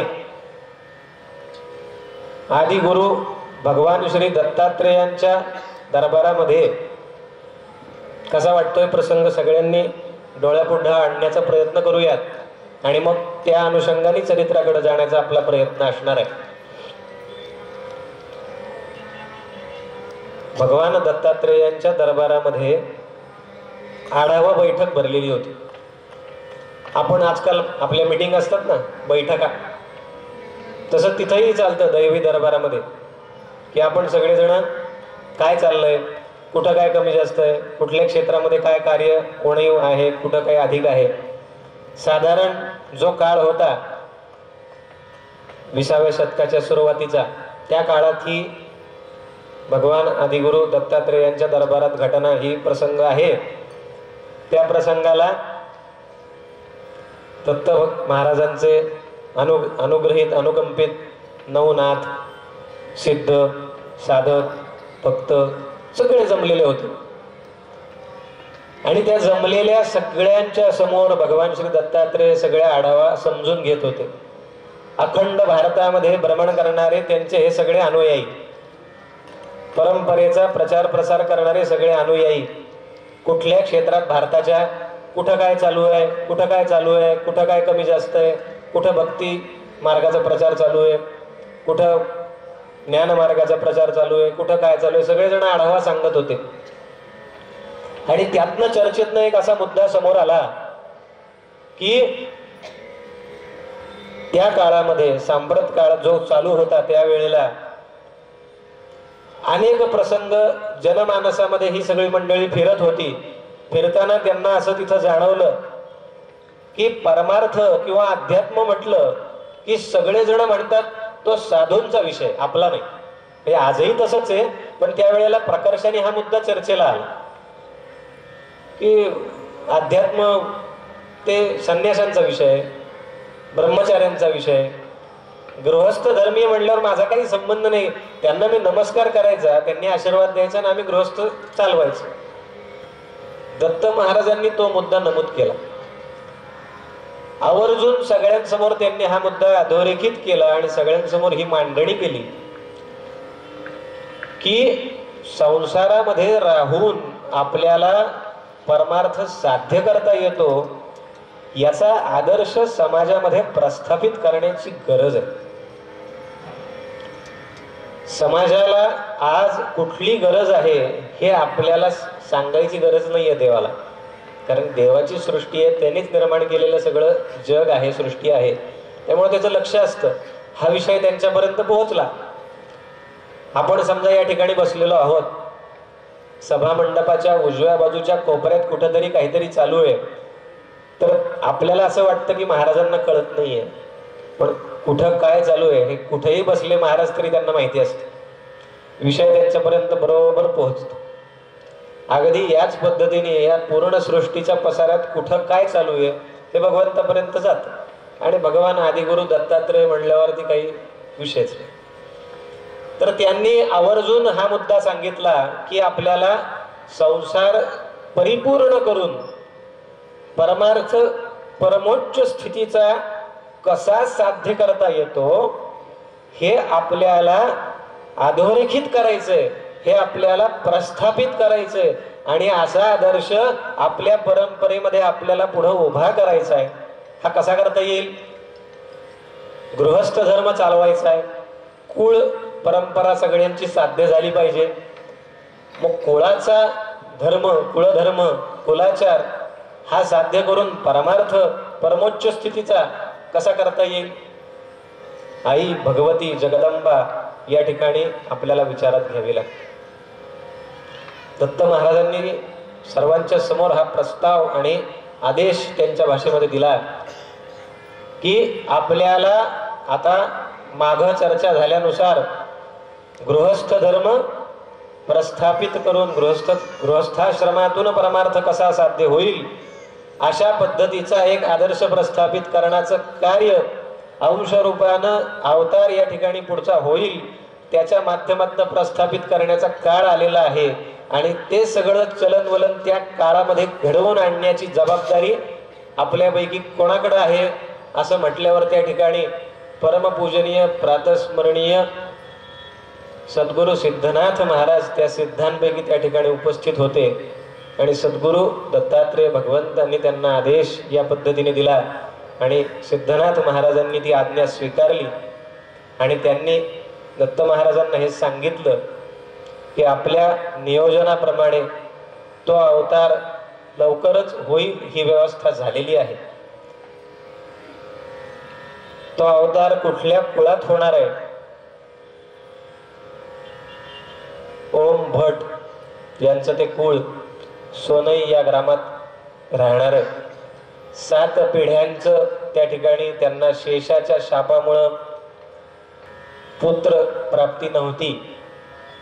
पण त्या पुत्र प्राप्ती नसल्याच्या आपल्याकडे बघा, आपण अडचण म्हणून पाहतो सगळे विषय. मुद्दा कसा आहे लक्षात घ्या. आपल्याकडं एखादी अडचण असली संसारात, अपत्य नाही, विवाह होत नाही, इथे स्वामींचा जन्म या पद्धतीने व्हावा, स्वामींच्या जन्माचं आख्यान या पद्धतीने आपण लक्षात घेतलं पाहिजे की स्वामींचा जन्म व्हावा त्यासाठी जी कुळामध्ये शुद्धता असावी ती परमपूजनीय ओम भटांपासून 17व्या शतकातले तुकाराम महाराजांच्या समकालीन 7 पिढ्या कुळ उद्धार होईल याकरता अश्वत्थाची सेवा, कुलदेवतेची सेवा आणि त्र्यंबकेश्वराची सेवा, एक प्रकारे नाथ परंपरेची सेवा त्या ठिकाणी घडली गेली. आणि त्या सगळ्याचा परिपाक म्हणून आता 7व्या पिढीमध्ये परमपूजनीय कृष्णानंद स्वामी आणि द्वारकाबाई यांच्या उदरी त्यांचं अपत्य म्हणून प्रत्यक्ष अवतार या ठिकाणी कार्तिक वद्य पंचमी इसवी सन 1918 या दिवशी झाला. राजाधिराज योगीराज हंसतीर्थ स्वामी महाराज की जय. आता सिद्धनाथ महाराज, आपण दत्तात्रय भगवानांनी सिद्धनाथ महाराजांना आता आज्ञा दिलेली आहे, त्यामुळे सिद्धनाथ महाराज या पूर्ण गोष्टीवर व्यवस्थेवर लक्ष ठेवून होते. त्यांचं नामकरण हरी अशा पद्धतीने झालं. आपला चरित्र भाग आईसाहेबांचा बघायचा आहे, त्यामुळे स्वामींचं चरित्र थोडस आपल्याला पटापट पुढे न्यावं लागतं. महाराजांच्या जन्मानंतर योग्य वेळी त्यांना ध्यानाचा अनुभव यायला लागला. योग्य वेळी महाराजांना मार्गदर्शन अशा पद्धतीने कृष्णानंद स्वामींच्या माध्यमातून होऊ लागलं. 108 गुरुचरित्राची पारायण त्यांची झाली. त्यांच्याकडनं हनुमंताचं एक अनुष्ठान झालं. प्रत्यक्ष दत्तात्रय भगवंतांनी त्यांना दर्शन दिलं, हनुमंतांनी अनुभव दिला. वेगवेगळ्या प्रकारे महाराज बाह्य रूपाने अवलिया अशा पद्धतीने त्यांचं आचरण वाटावं असं होतं. लौकिक अर्थाने कृष्णानंद स्वामींना पिता म्हणून काही वेळेला काळजीही वाटली असं चरित्रामध्ये नमूद केलेलं आहे. पण त्या काळजीवरती उपाय म्हणून महाराजांनी जे जे त्यांच्यासमोर विषय आले त्या त्या पद्धतीने स्वामींकडनं वेगवेगळं अनुष्ठान करून घ्यायला सुरुवात केली. आणि ती अनुष्ठानाची सेवा इतक्या उच्च स्तराला गेली. सगुण उपासना बालाजी मंदिरात नगरमध्ये स्वामी आता करू लागले. त्यांचं चिंतन आतमध्ये इतक्या प्रखर प्रकारे होऊ लागलं की अध्यात्माच्या सगळ्यात उच्च स्तराचा अनुभव त्यांच्यापर्यंत यायला लागला. सद्गुरू या स्तरावरती कुणीतरी असल्याशिवाय आपलं उरलेलं काय कार्य आहे या जन्माचं, कशासाठी आपण जन्माला आलोय हे कळणार नाही असं त्यांच्या लक्षात येत होतं. पण सद्गुरूंची प्राप्ती व्हावी अशी तळमळ पण सुरू झालेली होती. पण प्रत्यक्ष सद्गुरूंची अनुभूती अजून यायची होती. सिद्धनाथ महाराज याच प्रसंगाची वाट पाहत होते. योगायोगानं योगी हा दुर्लभ आपण जे युट्यूबच्या माध्यमातून चरित्राचं चिंतन करतो आहोत, त्याच्यातही येत्या 15 दिवसांनी जी एकादशी आहे त्या एकादशीला हाच प्रसंग आपल्या समोर येणार आहे की नगरच्या बालाजी मंदिरामध्ये अतिशय उत्कट अशा अवस्थेमध्ये महाराज त्या ठिकाणी बसलेले होते. आणि त्यांचा तो भाव असा आत्मधनं येत होता की मला सद्गुरूंचं दर्शन झालंच पाहिजे. सद्गुरु बैसुनी अंतरी घडवितसे सर्व काही. वास्तविक सद्गुरु वेगळ्या ठिकाणी नाहीच आहेत, ते तुमच्या आतमध्येच आहेत. पण तुमची त्यांच्याशी ओळख होण्यासाठी तो भाव तयार झाला पाहिजे. आणि महाराजांचा तो भाव तयार झाला. आणि रथसप्तमीच्या पुण्य पर्व काळी त्या खिस्त गल्लीमधल्या त्या बालाजी मंदिराच्या त्या गच्चीवर सायंकाळच्या वेळेमध्ये अतिशय रम्य अशा संध्याकाळी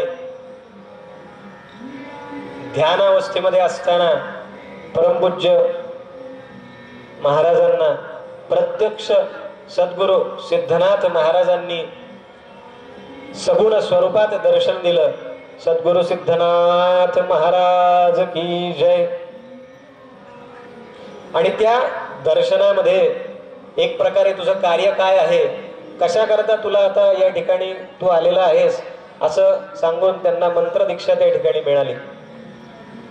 सद्गुरुनाथांचा आदेश झाला, आता पुढचा प्रवास सुरू करणार. तोच घरामध्ये चर्चा सुरू झाली की आता योग्य वय आहे, अध्यात्माच्या नादी लागला तर ह्याचं काही खरं नाही, याला गृहस्थाश्रमात अडकवला पाहिजे आणि आता याचं लग्न झालं पाहिजे. हरी या नावाने महाराजांना घरात त्या सगळेजण संबोधन करायचे आणि सगळेच जण तो आग्रह करायला लागले. आणि योगायोगाने आत्ता कुठे परमार्थाच्या मुख्य प्रवासाला सुरुवात झाली आहे, सद्गुरूंनी दर्शन दिलंय आणि त्याच वेळी विवाहाचा विषय समोर आलाय, बंधन एकदम वेगळंच समोर आलंय. अशा प्रसंगाला स्वामींनी त्या ठिकाणी कृष्णानंद स्वामींशी जो संवाद केला तो अतिशय सुंदर आहे. कृष्णानंद स्वामींनी महाराजांना गृहस्थाश्रमाचं महत्व सांगितलंय, आपलं कार्य काय आहे ते सांगितलं. सिद्धनाथ महाराजांची आज्ञा घ्यायला सांगितली. सिद्धनाथ महाराजांनी प्रत्यक्ष हा विषय या ठिकाणी सांगितला.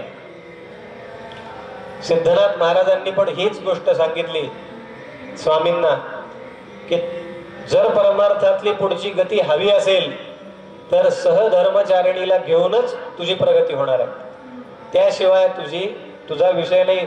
त्याचसाठी योजना आहे. आपण सुरुवातीला पाहिलं की संसारातून परमार्थ हा भाव समाजामध्ये प्रस्थापित करण्यासाठी जर जन्म झालाय तर विवाह न करता कसं सगळं पुढचं साध्य होणार आहे. आणि याचसाठी महाराजांनी त्या ठिकाणी त्यांना दाखला दिला आणि सांगितलं की आता आपल्याला भागवत ग्रंथामध्ये तू अभ्यास केलायस, वेगवेगळे प्रसंग तू साध्य केलेस, तू वाचलेलं आहे, सगळं तुला माहिती आहे, पण आता तुला ते जगायचंय आणि त्या पद्धतीने विवाह केल्याशिवाय काही तुला हे सगळं साध्य होणार नाही. अशा प्रकारे हा जो संत कुळ स्वामींच्या कुळाचा स्मरण करण्याचा जो काही अध्याय आहे तो आपण या ठिकाणी पहिला अध्याय या प्रेमामृत साधनेमध्ये आहे. प्रेमामृत साधनेमधला संत कुळ स्मरण अध्याय, त्या अध्यायाचा आढावा आपण आता थोडक्यात जो पाहिला त्यातले काही ओव्या आवर्जून आपल्या समोर मांडतो की ज्या आधी म्हटलं तसं की आपण आरती अनेकदा म्हणतो पण त्या आरती मागचा भाव आपण लक्षात घेतला पाहिजे. तसं चरित्र ग्रंथ पारायण आपण जरी केलं तरी पारायणाला का बसायचं, पारायणाची आवृत्ती का करायची. सुरुवातीला आपण एक विषय पाहिला, मी रोज हा विषय पुन्हा पुन्हा येईल असं पाहणार आहे कारण हा महत्वाचा बिंदू आहे. वेगवेगळ्या पद्धतीने महाराजांकडून जे काही समजलंय ते तुमच्या समोर ठेवण्याचा प्रयत्न करणार आहे. आपण सुरुवातीला शिवशक्तीचा महिमा पाहताना बघितलं की सृष्टी कशी निर्माण झाली आहे, काहीच नाही अशा स्थितीतून काहीतरी आहे अशा स्थितीमध्ये निर्माण होताना आकाश तत्व सगळ्यात आधी निर्माण झालं आणि त्या प्रत्येक महाभूताची निर्मिती झाली. तर आकाश महाभूतातून पुढचे महाभूत निर्माण होताना प्रत्येक महाभूताचा स्वतःचा असा एक गुणधर्म असतो. आकाशाचा शब्द नावाचा एक गुण आहे, तसा वायूचा स्पर्श आहे, अग्नीचा रूप आहे, आपाचा रस आहे, पृथ्वीचा गंध. तसं का सांगतोय हे मी, तर आकाश महाभूतामध्ये शब्द नावाचा गुणधर्म आहे. सृष्टी निर्माण झाल्याबरोबर आकाश तत्व निर्माण झाले म्हणजे शब्दाची निर्मिती झाली आहे सुरुवातीला. आणि म्हणून एकाक्षर ब्रह्म कशाला म्हणतात आपल्याकडं? ओंकाराला. शब्द ब्रह्म कशाला म्हणतात? ओंकाराला. त्यामुळे ओंकार हे सृष्टीच्या मुळाशी आहे असं सांगितलं जातं आणि शिवशक्ती हेच ओंकार रूप आहेत असं सांगितलं जातं. तर अशा पद्धतीनं ज्या शब्दाला तुम्ही स्मरण कराल, जगदंब जगदंब, ते परब्रह्माच्या अगदी जवळ असलेलं तत्व म्हणजे शब्द आहे. कारण आकाशाच्या पलीकडे परब्रह्म तत्व आहे आणि आकाश हा शब्द रूपाने आपल्या जवळ आहे. त्याच्यामुळे नामस्मरण म्हणजे याचं अगदी उदाहरण द्यायचं झालं तर एखाद्या बाटलीमध्ये पाणी आहे, थंड पाणी असेल तर ना त्या पाण्याला बाटलीला नुसतं हात लावला तरी आतला थंड स्पर्श आपल्याला बाहेर जाणवतो. तसं त्या नामाच्या पलीकडे जे परब्रह्म तत्व आहे ते त्याला चिकटलेलं आहे. त्याच्यामुळे बाटलीच्या आत गार पाणी असलं तरी ते बाहेरून जाणवू शकतं. तसं ते परब्रह्म तत्व त्या नामाच्या पलीकडे आहे तर ते आपल्याला का नाही जाणवणार? फक्त त्या भावनेनं, त्या शुद्ध मनानं आपण त्याचं स्मरण केलं पाहिजे. अशाच पद्धतीनं शब्द या विषयाकडे आपण बघितलं पाहिजे. अशाच पद्धतीनं आपण वेगवेगळ्या प्रकारे या चरित्राकडं बघितलं पाहिजे की चरित्राचं स्मरण का करायचंय. तर त्या चरित्रामध्ये भाव प्रत्येक ठिकाणी आलेला आहे. त्या चरित्रामध्ये प्रत्येक वेळी काही ना काही मोठ्या प्रमाणामध्ये आपल्या समोर विषय स्वामींचा, आईसाहेबांचा आलेला आहे. तो समजून घेण्याकरता त्याला काय नेमका स्पर्श आहे, आईसाहेब महाराजांच्या चरित्रातला कुठला गुण घ्यायचा आहे. रामदास स्वामींचं एक वाक्य आहे, दास म्हणे रघुनाथाचा गुण घ्यावा. रामाचं आपण स्मरण करायचं म्हणजे काय? रामाचा गुण घ्यायचा आहे. तसं स्वामींचं स्मरण करायचं म्हणजे काय? आईसाहेबांचं स्मरण करायचं म्हणजे काय?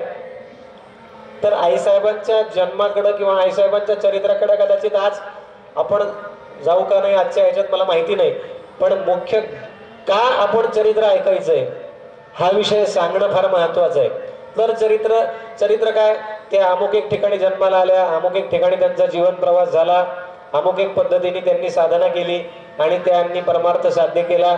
असं एका दिवसात सुद्धा चरित्र संपू शकतं. पण मग चरित्र ऐकायचंय, चरित्र समजून घ्यायचंय म्हणजे नक्की काय करायचंय? तर त्या ओव्यांचा अन्वय, त्याच्या मागं दडलेला अर्थ आपण जर का जाणून घ्यायचा प्रयत्न केला तर मला असं वाटतं की आपल्याला त्यातनं थोड्याफार गोष्टी समजू शकतील. विघ्नांचे तो करी छेदन, शरण तयासी जाऊ आता, असं गणपती बाप्पाचं स्मरण पोथीच्या सुरुवातीला आहे. बुद्धीसी वळण देई शक्ती, आई हंस वाहिनी तिला म्हणती, असं आई सरस्वती मातेचं स्मरण त्या ठिकाणी आहे. ग्रंथपूर्ती तेच करो जाण, गणपती बाप्पा आणि सरस्वती मातेला स्मरण केलंय. तर या चरित्राचा मुख्य भाग आता जो आपण स्वामींच्या ऐकला त्याच्यामध्ये सद्गुरु सिद्धनाथ वायुरूपे संचरती, हरिसी नित्य मार्ग दाविती, साधनेत पुढे सांगती गती, अर्धांगिनी शिवाय होणार नाही. हा मुद्दा की विवाह केलास तरच तुझी प्रगती आहे हे स्वामींना अगदी सांगितलं गेलं आणि विवाहाला आज्ञा दिली.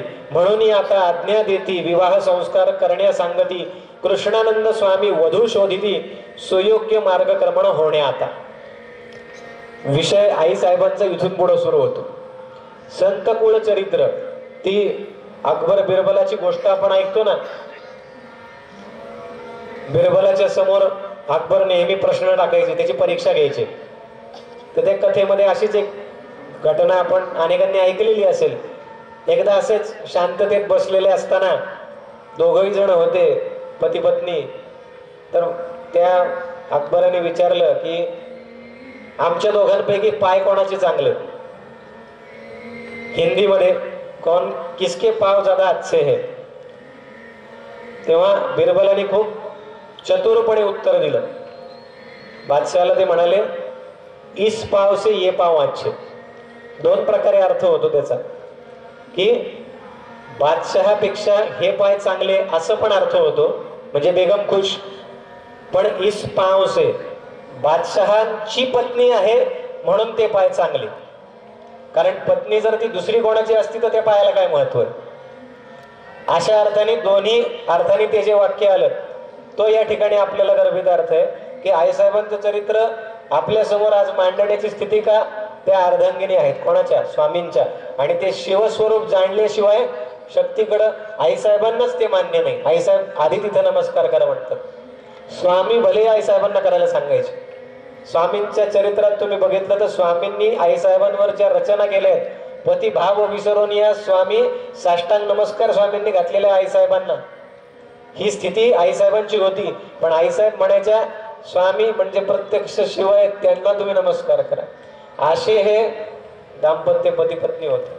अशा पद्धतीने जर का चरित्राचं चिंतन आपण बघितलं तर हरीची असे परमार्थी वृत्ती तैसीच असावी स्नुषा प्राप्ती ऐसी धारणा स्वामींची होती म्हणून जगदंबेसी प्रार्थिती पहा. हरी हा जाणावा शिवाचा अंश तया वर्ण्या भगवती अंश ऐसा असेल कोठील वंश जाणण्या यत्न स्वामी करीती आता. शिवरूप असे स्वामी जर का आहेत तर त्या स्वामींना तशीच योग्यतेची पत्नी असायला हवी. पण मग ती कुठं मिळेल? परमार्थाची आवड असायला हवी, ती कुठं मिळेल अशी चिंता कृष्णानंद स्वामींना वाटायला लागली. आणि मग ते वधू संशोधन करायला लागले. ते वधू संशोधन हा जोशी घराणं म्हणजे कृष्णानंद स्वामींचं जे घराणं आहे त्या घराण्याच्या अनुषंगाने वधू संशोधनाचा भाग झाला. पण अशीच घटना आता बल्लाळ कुटुंबाच्या अनुषंगाने आपल्याला बघायला हवी. या पहिल्या अध्यायाचं नाव आहे संत कुळ स्मरण. प्रथम अध्यायी हरिवंशा जाणले संत कुळ हे महान स्मरले सद्गुरु कृपे प्राप्त केले स्मरणे पुण्योदय निश्चित होत असे. इति श्री प्रेमामृत साधना ग्रंथे संत कुळ स्मरण नाम प्रथमोध्याय. संत कुळ स्मरण का करायचं तर त्याच्यानं पुण्योदय होणार आहे. आईसाहेबांचं चरित्र आईसाहेबांच्या चरित्राच्या जन्मशताब्दीच्या निमित्ताने आपण इथे एकत्र येतोय. काय कारण असेल? आईसाहेबांची जर का आपण प्रार्थना केली तर आईसाहेब काय मागणार आहेत? आईसाहेब आपल्याला काय देणार आहेत? आपण मागितल्यावर माझ्या घरच्या अडचणी दूर करणार आहेत, माझ्या प्रपंचातले विषय सोडवणार आहेत, माझी नेमकी कुठली अपेक्षा त्या पूर्ण करणार आहेत आणि त्या कुठल्या अपेक्षेने आपण इथं आलेलो आहोत याचा विचार जर आपण करायचा ठरवला तर आई साहेबांनी काय मागणं मागितलं हे जर का आपण वाचलं तर आई साहेब काय मागतायत हे ओळखलं तर आई साहेब आपल्याला काय देऊ शकतील हे आपल्याला समजू शकेल. आई साहेबांच्या एका पदामध्ये वैराग्याची भिक्षा त्या मागतायत. आई मी आले द्वारी आई तुझ्या द्वारी ज्ञान वैराग्य भिक्षा घाली. पद आहे बरं का, आई साहेबांनी रचलेलं पद. माया नदीमध्ये आई वहावली भ्रम भोवऱ्यात सापडले कल्पना सुसरीने गिळले तरी आई मी आले तुझ्याद्वारे.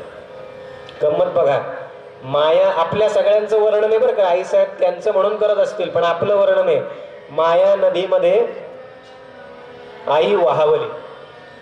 माझा मुलगा, माझी मुलगी, माझा नवरा, माझी बायको, पती पत्नी, कुटुंब, सगळे सोयरे मित्र, ह्याला काय वाटेल त्याला काय वाटेल ह्याच्यामध्येच आपण सगळे. आईसाहेब काय म्हणतात? माया नदीमध्ये वहावले भ्रम भोवऱ्यातच सापडले कल्पना सुसैनीने. आपण काय करतो? तुम्ही आपलं स्वतःचं चिंतन केलं तरी या सगळ्याचा अर्थ समजतो.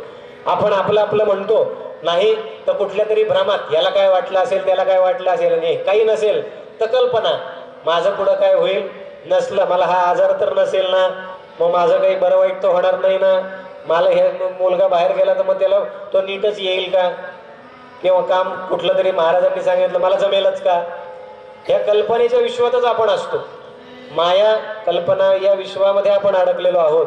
तर त्या आई साहेबांना जगदंबेला काय प्रार्थना करतात आई साहेब? आपलं वर्णन करून माया नदीमध्ये मिळाल.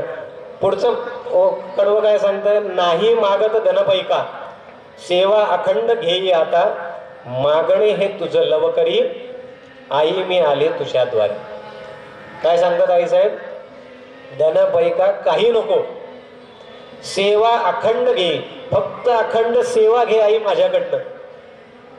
आईसाहेब काय मागतात?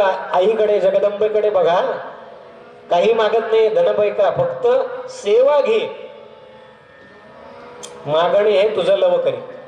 पुढच्या कडव्यात अजून पुढचा टप्पा, त्यागाची पसरुनी झोळी, ज्ञान वैराग्य भिक्षा घाली, ओम क्लीम सोहम शब्द लव करी, आई मी आले तुझ्याद्वारे. स्वामी विवेकानंदांचा एक प्रसंग या ठिकाणी आवर्जून आठवतो. सगळ्यांनी ऐकलेली गोष्ट आहे.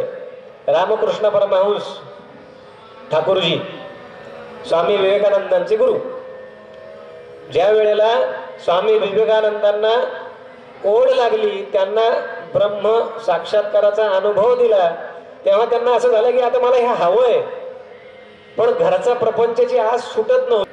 त्यावेळेला रामकृष्ण परमहंसांनी सांगितलं, नरेन तू ये माझ्याकडे. ते गेले मंदिरात. कालीमातेच्या मंदिराच्या पुजारी होते, ते बाहेर बसले होते. आपल्या स्वामींचं चरित्र इज इक्वल टू ठाकूरजींचं चरित्र असं म्हणायला हरकत नाही. अशा पद्धतीचं चरित्राचं चिंतन आपण करायला हवं. त्याच स्तरावरचे संत, त्याच पद्धतीची साधना, त्याच पद्धतीची सगुण उपासना, त्याच पद्धतीचं भगवतीचं एक रूप होणं. आणि रामकृष्ण परमहंस काय म्हणाले विवेकानंदांना, तुला काय हवंय ना ते आईला माग. ते म्हणे नाही, तुमच्याशी बोलते ती. अरे ती तुझ्याशी पण बोलेल, जा तर तू आतमध्ये. स्वामीजी गेले. ते त्या भ्रम असलेल्या स्थितीमध्ये होते, कारण वडील गेलेले होते, कुटुंबाची जबाबदारी होती, आईला चरितार्थ कसा होईल, मुलाचं कसं होईल, आणि या सगळ्या भावनेमध्ये आपलं काय होईल, कसं होईल. मग गेले आतमध्ये. खरोखर जगदंबा सगुण रूपात त्यांना दिसली. जगदंबेला त्यांनी मागितलं, आई जगदंबे ज्ञान दे, वैराग्य दे, आणि बाहेर आले. परमहंस हसत होते, अरे नरेन मिळालं का, मागितलं का? हा मला त्यांना सुचतच नव्हतं काय मागायचं. ते म्हणे अरे चुकलं, परत जा आतमध्ये, तुला मागता येत नाही, परत जा, परत जा. दुसऱ्यांदा गेले, तिसऱ्यांदा गेले, प्रत्येक वेळी तीच गोष्ट. आणि तीच परिस्थिती आईसाहेब त्यांची स्वतःची या ठिकाणी वर्णन करतात. काही नको मजा आहे, त्याच पद्धतीने सांग, काहीच नको, धन नको, पैका नको, फक्त काय दे, त्यागाची पसरुनी झोळी, ज्ञान वैराग्य भिक्षा घाली. जसे रामकृष्ण परमहंसांचे निस्सीम भक्त म्हणून विवेकानंदांना ओळखलं जातं, तसं आपण आईसाहेबांचे एक एक गुण आता बघणार आहोत पुढच्या 5-6 दिवसामध्ये. त्यातला हा खूप मोठा आणि महत्वाचा गुण आहे, सर्वोत्तम शिष्या. महाराजांनी जे जे तत्व सांगितले, जे जे सांगितलं, आणि जे परमोच्च अवस्था सद्गुरूंच्या कृपेने आपण प्राप्त करून घेऊ शकतो असं स्वामी म्हणायचे, ती सगळ्यात उच्च अशी स्थिती प्राप्त केलेल्या एकमेव अद्वितीय आणि सगळ्यात पहिल्या जर शिष्य कोणी असतील तर ते आईसाहेब. आणि म्हणून त्यांच्या ह्याच्यात त्यागाची पसरुनी झोळी, ज्ञान वैराग्य भिक्षा घाली, सद्गुरु राया कृपा करोनी, कुंडलिनी शक्ती हलवोनी, षटचक्राचे भेदन करी. हा सगळा विषय चरित्रात पुढे येणार आहे. अजून काय मागतायत? कुंडलिनी जागृती, रमा विनवी आई लागोनी, त्रिगुणातीत करी भवानी, आनंदी आनंद भोगिन तरी. हे पद आता का घेतलंय तर आपण चरित्राचं चिंतन का करतोय? आईसाहेबांकडनं काहीतरी मिळावं अशी जर आपली अपेक्षा असेल तर आपण काय भावनेने आईसाहेबांचं स्मरण करावं? आईसाहेब धनपैका नको म्हणतायत, आईसाहेब संसारात नको म्हणतायत, ज्ञान वैराग्य दे म्हणतायत, आणि आपण आईसाहेबांच्या आयुध चंडीच्या निमित्ताने या ठिकाणी स्मरण करतोय. मग आईसाहेबांचं स्मरण करून आपल्याला नेमकं काय मिळणार आहे? कशासाठी आपण स्मरण करायचंय? तर महाराज सांगतात की आईसाहेबांचं आणि स्वामींचं चरित्र चिंतन जर का आपण केलं तर त्यातनं आपल्याला हळूहळू हळूहळू ती स्थिती प्राप्त व्हायला सुरुवात होणार आहे. कारण आईसाहेबांनी जे पदात लिहिलंय ते त्यांनी मिळवलेलं आहे. आपण एखाद्या शेकोटी पेटवलेली असेल तर त्या शेकोटीच्या आपण जवळ बसलेलो असू तर तुम्ही कितीही नाही म्हटले तरी त्या शेकोटीची धग आपल्याला लागतेच ना, त्याचं ऊब आपल्याला जाणवतेच ना. तसं आपण आईसाहेबांचं स्वामींचं स्मरण केल्यावर त्या स्मरणाच्या पलीकडे जे दडलेलं आहे ते आपल्यात हळूहळू येणार आहे. आणि हे महाराजांना अपेक्षित आहे. तुम्हाला ते कुठलीही कमतरता ठेवणार नाहीये. त्यांची दिलेली उपासना केल्यावर संसारातल्या गोष्टी मिळणारच आहेत. त्या मिळणार नाहीत हा भाग नाहीये, पण त्या मिळाल्या तरी त्याच्यापासून ते लांब राहण्याची शक्ती आपल्याला देणार आहे. ही वैराग्य आणि ज्ञानाची जी भिक्षा आईसाहेब मागतायत अंबाबाईकडं, ती आईसाहेबांना मिळालेली आहे. आणि ती मिळालेली भिक्षा आईसाहेबांना प्राप्त झाली आणि त्यांचं स्मरण आपण करतोय. आणि त्यांच्या स्मरणाने आपल्याला काय मिळणार आहे हे आपण चरित्राच्या निमित्ताने या ठिकाणी विचारात घ्यायचं. आजच्या विषयाचा समारोप करण्याची वेळ जवळ आली आहे, कारण पुढचं हरिपाठाचं वेळ ठरलेली आहे. एक पुढच्या 3-4 मिनिटात आपण समारोपाकडे जाणार. आईसाहेबांचा जन्म कुठं झाला, आईसाहेबांचं कुटुंब कसं होतं. आईसाहेब या जन्माच्या पहिल्या दिवसापासून तर आईसाहेब नव्हत्या. सामान्य मुलीसारखा सामान्य घरात त्यांचा जन्म झाला. मग त्याचा आईसाहेबांपर्यंतचा प्रवास कसा झाला असेल. आज फक्त आपण पूर्वपीठिका पाहिली आहे. स्वामी आणि आईसाहेब, देह आणि सावली, शिव आणि शक्ती, अशी त्यांची स्थिती आपण जर पाहिली. सद्गुरू सिद्धनाथ महाराजांना भगवान दत्तात्रेयांचा मिळालेला आशीर्वाद आपण पाहिला, त्यांना दिलेला आदेश आपण पाहिला की सांप्रत काळामध्ये सगळ्यांपुढं आदर्श असं गृहस्थाश्रमातून परमार्थाकडे प्रवास करणारं एक संत परंपरा प्रस्थापित होणं गरजेचं आहे. या अर्थाने प्रस्थापित झालेलं स्वामींचा जन्म आपण पाहिला. त्या जन्माच्या अनुषंगाने स्वामींची साधना थोडक्यात आपण पाहिली. त्यातनं स्वामींना सद्गुरू सिद्धनाथ महाराजांचं दर्शन आपण पाहिलं. आणि आता महाराजांना स्वामींना आज्ञा झाली आहे की आता विवाह बंधनात जायचं. तर ह्या प्रसंगात कृष्णानंद स्वामी संशोधन करतायत वधूचं. पण ती वधू त्या बल्लाळ कुटुंबामध्ये जन्माला कधी आली आहे, आई वडिलांचं नाव काय आहे, गावाचं नाव काय आहे, आईसाहेबांचं मूळ गाव नेमकं कसं होतं, त्या गावामध्ये आईसाहेबांना आई वडिलांकडनं काय मिळालं, आईसाहेबांना हळूहळू त्यांच्यामध्ये ज्या गोष्टी आज आपल्याला आईसाहेब म्हणून दिसतात त्या कशा त्या ठिकाणी त्या व्यक्तिमत्वाचा भाग झाल्या. हळूहळू आईसाहेबांचं वेगळेपण कसं चमकू लागलं, हे सगळं आपल्याला हळूहळू हळूहळू हळू जाणून घ्यायचं. एका ठिकाणी आईसाहेबांच्या चिंतनाच्या निमित्तानं सीतामय्या, भगवती सीतामय्या हिच्या शक्तिरूपाशी पण वर्णन एका पदामध्ये आईसाहेबांचं वर्णन स्वामींनी केलेल्या ठिकाणी आलेलं. आपण सगळेजणांनी रामायण अनेकदा पाहिलं. त्यात उल्लेख ऐकलेला आहे की जे शिवधनुष्य भगवान श्रीरामांखेरीज कोणी उचलू शकलं नाही, ते शिवधनुष्य अगदी सहजपणे सीतामय्याने उचललेलं होतं लहानपणी खेळता खेळता.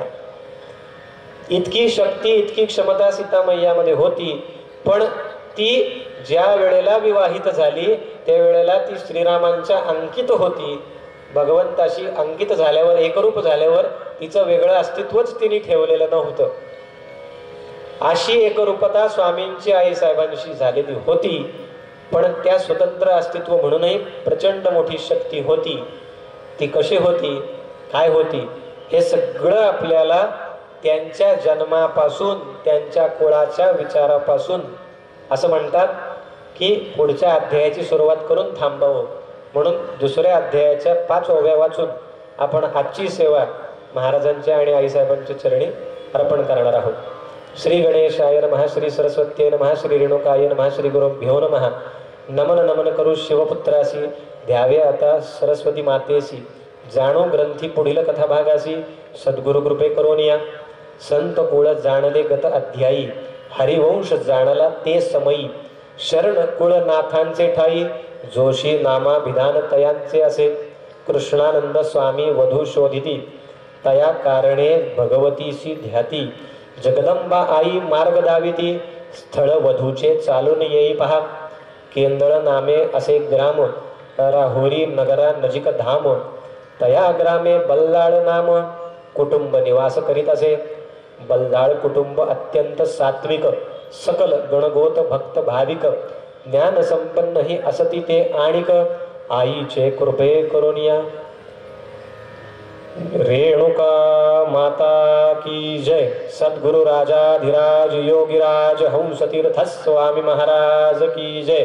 माता प्रेमानंदीनाथ महाराज की जय। सद्गुरु अप्पा महाराज की जय। गिरिजा माता की जय। अंबरीश महाराज की जय। अनिरुद्ध महाराज की जय। आजची सेवा सद्गुरुनाथांच्या चरणी अर्पण करून उद्या पुन्हा दुपारी 4 वाजता आपण प्रेमामृत साधनेच्या अनुषंगाने आईसाहेबांच्या चरित्राच्या चिंतनाच्या निमित्ताने भेटूया। जय जगदंब। जोरदार टाळ्या एकदा झाल्या पाहिजेत। अतिशय सुमधूर आणि तितकीच सोज्वळ आणि रसाळ वाणी ज्यांची आहे असे गोटणकरजी। पेशाने ते वैद्य डॉक्टर आहेत। गेल्या कितीतरी वर्षापासून म्हणजेच 18 वर्षापासून मला वाटतं आपण नगरमध्ये स्थित आहात। खऱ्या अर्थानं आज प्रेमानंदी महाराज यांच्या या जे घडते 8 दिवसाचा सेवा सप्ताह यामध्ये आपण सर्वजण सहभागी आहात। ही सेवा प्रत्येकालाच लाभत नाही असं जे त्यांनी या चरित्र कथनात म्हटलं ते सत्य आहे। येऊ येऊ म्हटलं तरी यायला होत नाही, अनेक अडथळे येतात। अडथळ्यांची शर्यत पार करून करून आपण सर्वजण इथे आलेलो आहोत आणि या सेवेचे पुष्प आपण प्रेमानंदी महाराज यांच्या चरणी अर्पण करत आहोत आणि म्हणून जोरदार टाळ्या झाल्या पाहिजेत। अशी ही सेवा सतत 28 तारखेपर्यंत आपण इथे देत राहणार आहोत याची तुमच्याकडनं मी शाश्वती देते। जाता जाता डॉक्टर साहेब एकच प्रश्न विचारावा वाटतो। इतकी मधुर आणि रसाळ वाणी तुम्ही इथे उद्धृत केली आणि यूट्यूबवरती जे तुम्ही आतापर्यंतचे मला वाटतं जवळपास 52 एपिसोड त्यांनी त्या यूट्यूब चॅनलला दिलेला आहे। त्याला त्यांनी व्हॉइस ओव्हर दिलाय, म्हणजेच त्यांच्या आवाजात हे यूट्यूब चॅनल चालत आहे। आणि आपल्या आश्रमाचं जे यूट्यूब चॅनल आहे हरिहर सद्गुरू शक्तिपीठ या नावानेच आपण तिथे हेही बाकीचे एपिसोड जे आहेत स्वामींचं चरित्र हे तिथे आपण ऐकू शकता आणि त्याचा आनंदही घेऊ शकता। ही सर्व सेवा गोटणकर साहेबांनी इथे दिली त्याबद्दल त्यांचे मनपूर्वक मी आश्रमाच्या वतीनं धन्यवाद व्यक्त करते, आभार व्यक्त करते आणि त्यांना या ठिकाणी बसण्याची पाचारण करते। कुणीही हलू नका। या ठिकाणी मला वाटतं लगेचच हरिपाठाला आपण सुरुवात करणार आहोत। कृष्णाजी अरगडे आणि त्यांचे सर्व सहकारी इथे उपस्थित आहेत। हरिपाठाचा आनंद आपण सगळेजण इथे घेणार आहोत। कालही वेळेवर हरिपाठ सुरू झालेला होता। 5:30ला बरोबर हरिपाठाची सुरुवात रोज आपण इथे करणार आहोत आणि ती आजही इथे होणार आहे। बैठक व्यवस्था मला वाटतं ते सांगतील त्याप्रमाणे आपण थोडीशी करूया। मधल्या बाजूला सगळे वारकरी सांप्रदायिकचे हरिपाठ म्हणणारे आहेत ते डाव्या बाजूला आणि उजव्या बाजूला महिलांची लाईन असणार आहे।